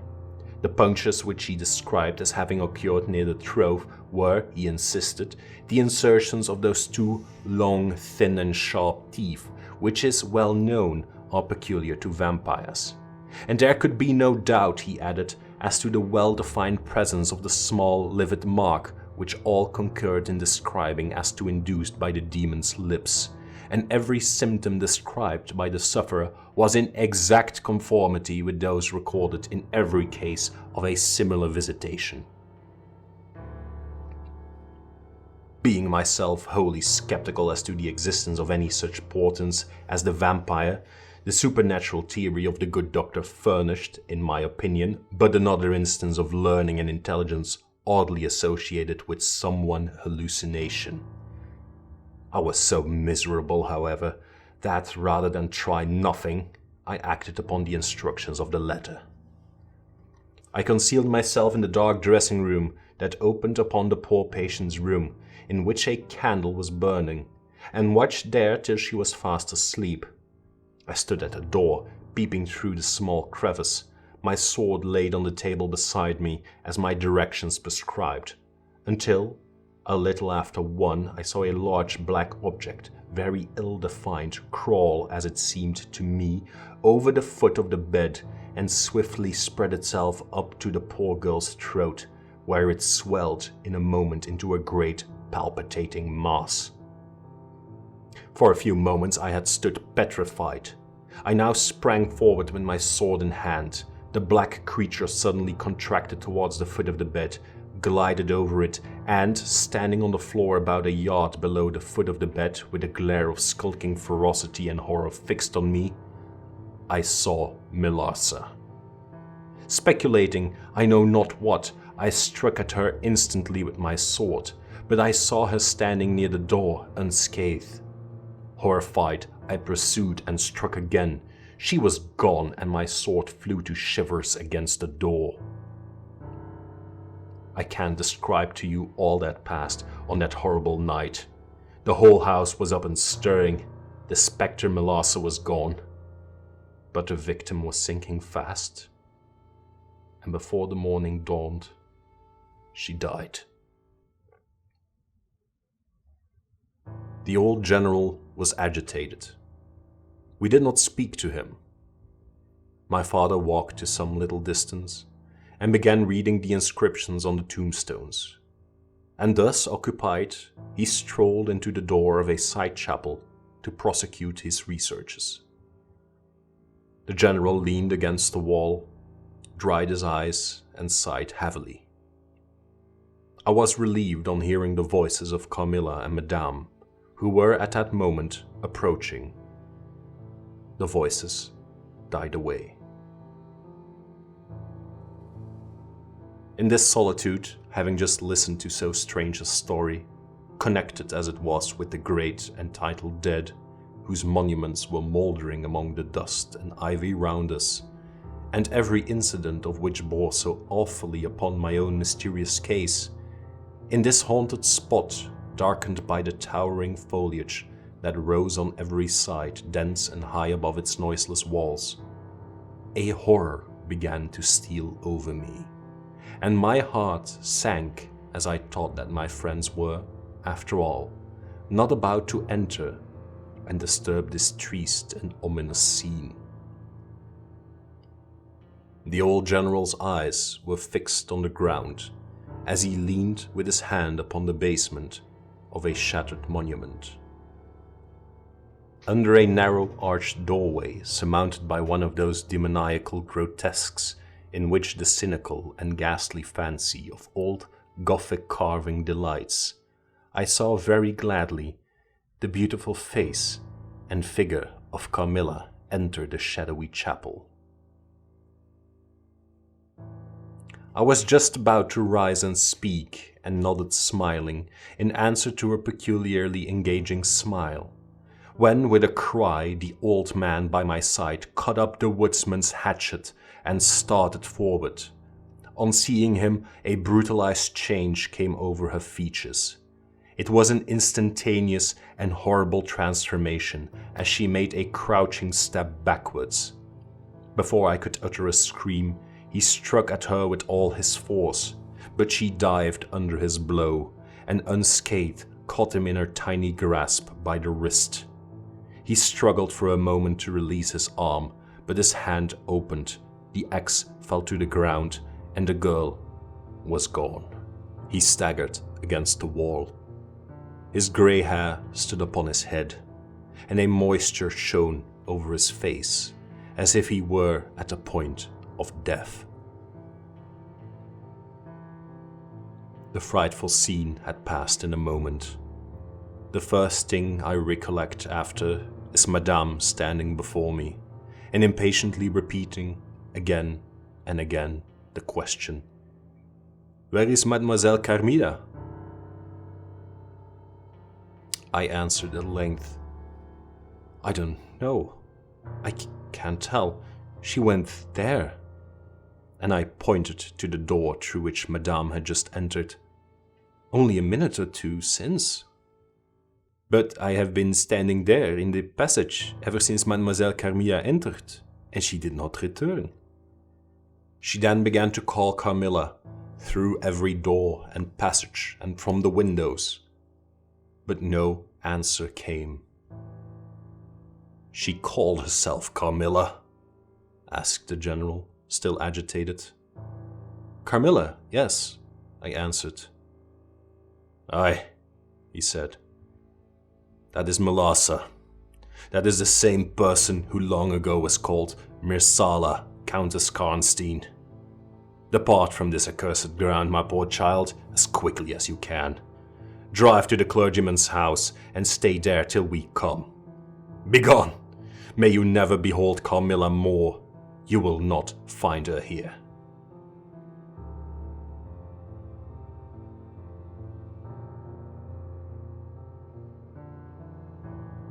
As he spoke, one of the strangest looking men I ever beheld entered the chapel at the door through which Carmilla had made her entrance and her exit.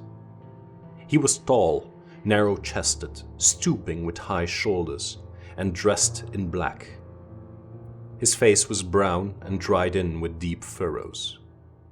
He wore an oddly shaped hat with a broad leaf. His hair, long and grizzled, hung on his shoulders. He wore a pair of gold spectacles and walked slowly, with an odd, shambling gait, with his face sometimes turned up to the sky and sometimes bowed towards the ground, seemed to wear a perpetual smile. His long, thin arms were swinging, and his lank hands, in old black gloves ever so much too wide for them, waving and gesticulating in utter abstraction. "The very man!" exclaimed the general, advancing with manifest delight. "My dear Baron, how happy I am to see you!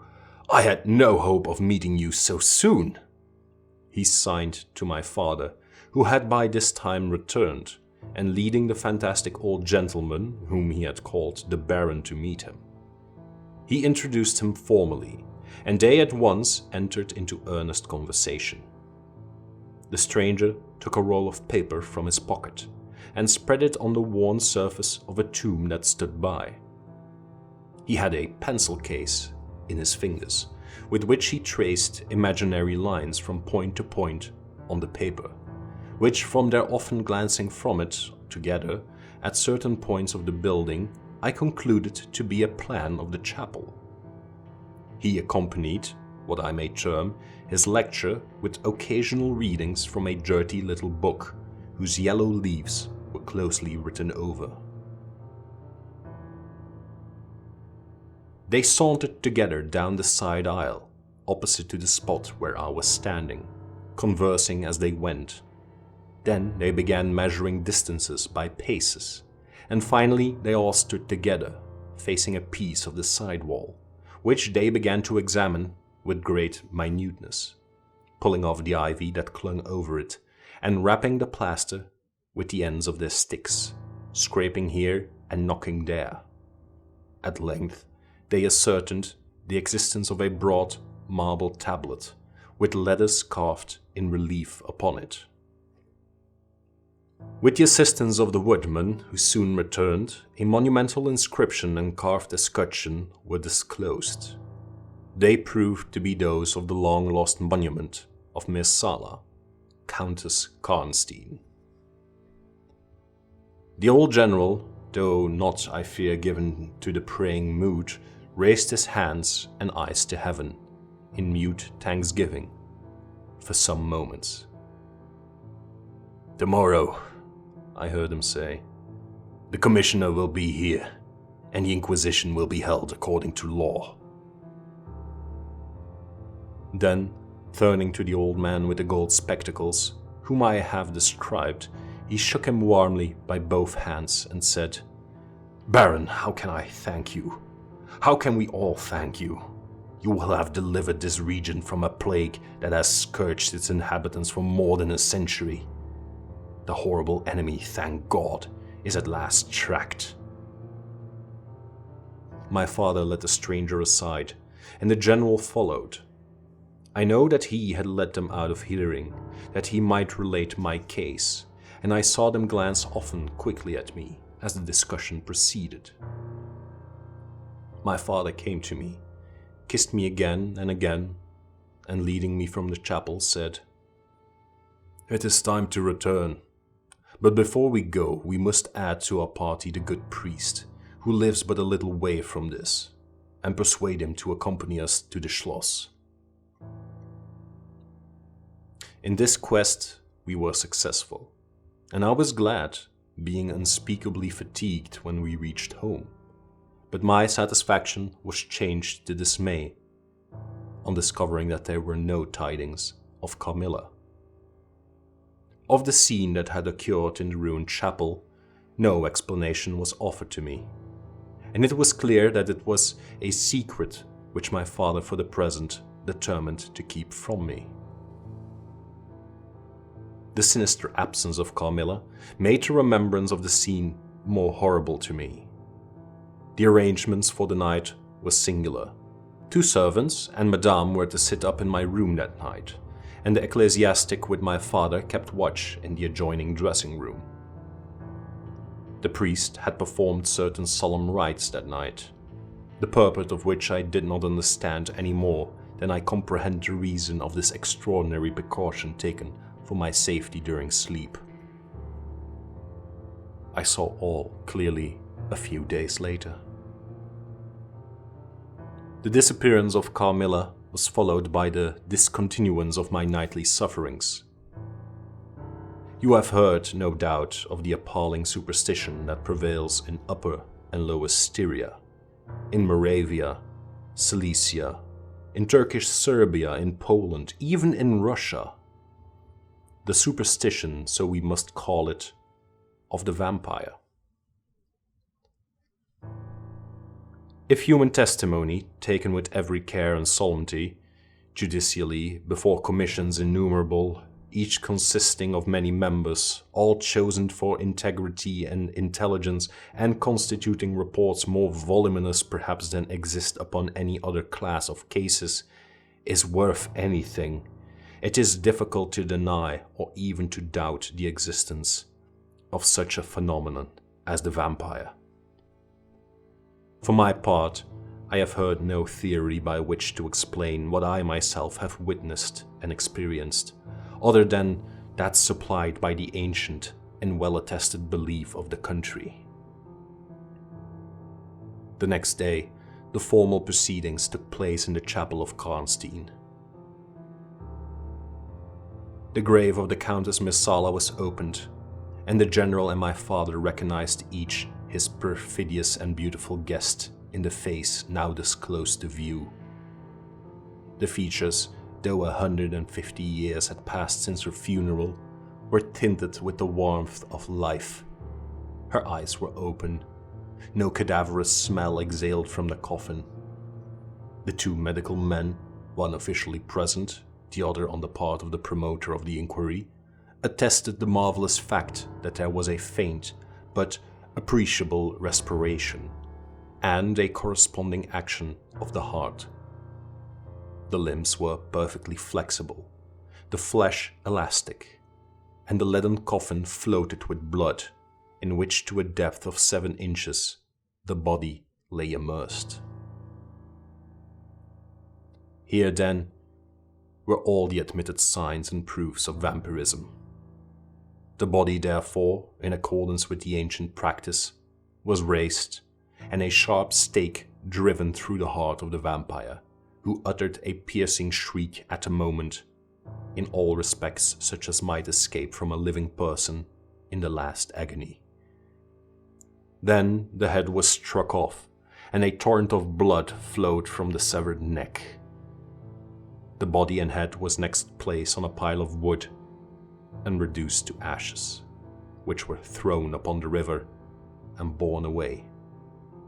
And that territory has never since been plagued by the visits of a vampire. My father has a copy of the report of the Imperial Commission, with the signatures of all who were present at these proceedings, attached in verification of the statement. It is from this official paper that I have summarized my account of this last shocking scene.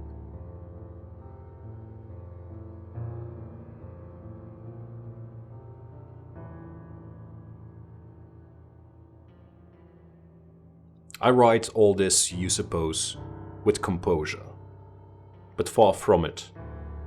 I cannot think of it without agitation.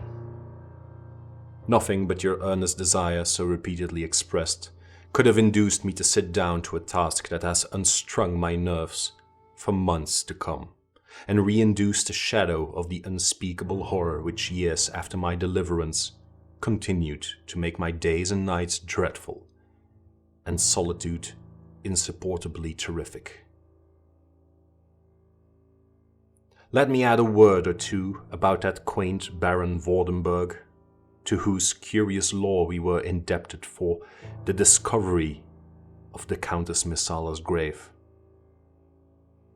He had taken up his abode in Graz, where, living upon a mere pittance, which was all that remained to him of the once princely estates of his family in Upper Styria, he devoted himself to the minute and laborious investigation of the marvelously authenticated tradition of vampirism. He had at his fingers' ends all the great and little works upon the subject. Magia Posthuma, Flegon de Mirabilibus, Augustinus de Cura Pro Mortuis, Philosophica e Christiana Cogitationes de Vampiris, by John Christopher Herenberg, and 8,000 others, among which I remember only a few of those which he lent to my father. He had a voluminous digest of all the judicial cases, from which he had extracted a system of principles that appear to govern, some always and others occasionally only, the condition of the vampire. I may mention, in passing, that the deadly pallor attributed to that sort of revenants is a mere melodramatic fiction. They present, in the grave, and when they show themselves in human society, the appearance of healthy life.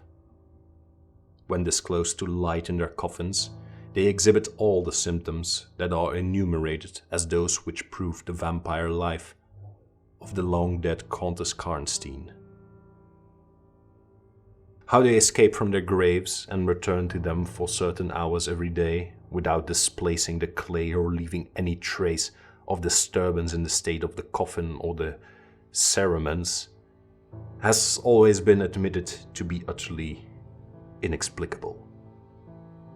The amphibious existence of the vampire is sustained by daily renewed slumber in the grave. Its horrible lust for living blood supplies the vigor of its waking existence. The vampire is prone to be fascinated with an engrossing vehemence resembling the passion of love by particular persons. In pursuit of these, it will exercise inexhaustible patience and stratagem, for access to a particular object may be obstructed in 100 ways. It will never desist until it has satiated its passion and drained the very life of its coveted victim. But it will, in these cases, husband and protect its murderous enjoyment with the refinement of an epicure, and heighten it by the gradual approaches of an artful courtship. In these cases, it seems to yearn for something like sympathy and consent. In ordinary ones, it goes direct to its object, overpowers with violence, and strangles and exhausts often at a single feast. The vampire is, apparently, subject in certain situations to special conditions. In the particular instance of which I have given you a relation, Messala seemed to be limited to a name which, if not a real one, should at least reproduce, without the omission or addition of a single letter, those, as we say, anagrammatically, which compose it. Carmilla did this, so did Millarca. My father related to the Baron Vordenberg, who remained with us for 2 or 3 weeks after the expulsion of Carmilla, the story about a Moravian nobleman and the vampire at Karnstein churchyard, and then asked the Baron how he had discovered the exact position of the long-concealed tomb of Countess Messala.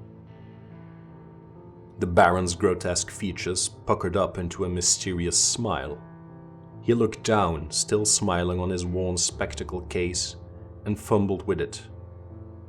Then, looking up, he said, "I have many journals and other papers written by that remarkable man. The most curious among them is one treating of the visit of which you speak to Karnstein.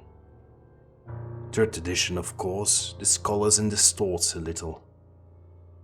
He might have been termed a Moravian nobleman, for he had changed his abode to that territory and was, beside, a noble.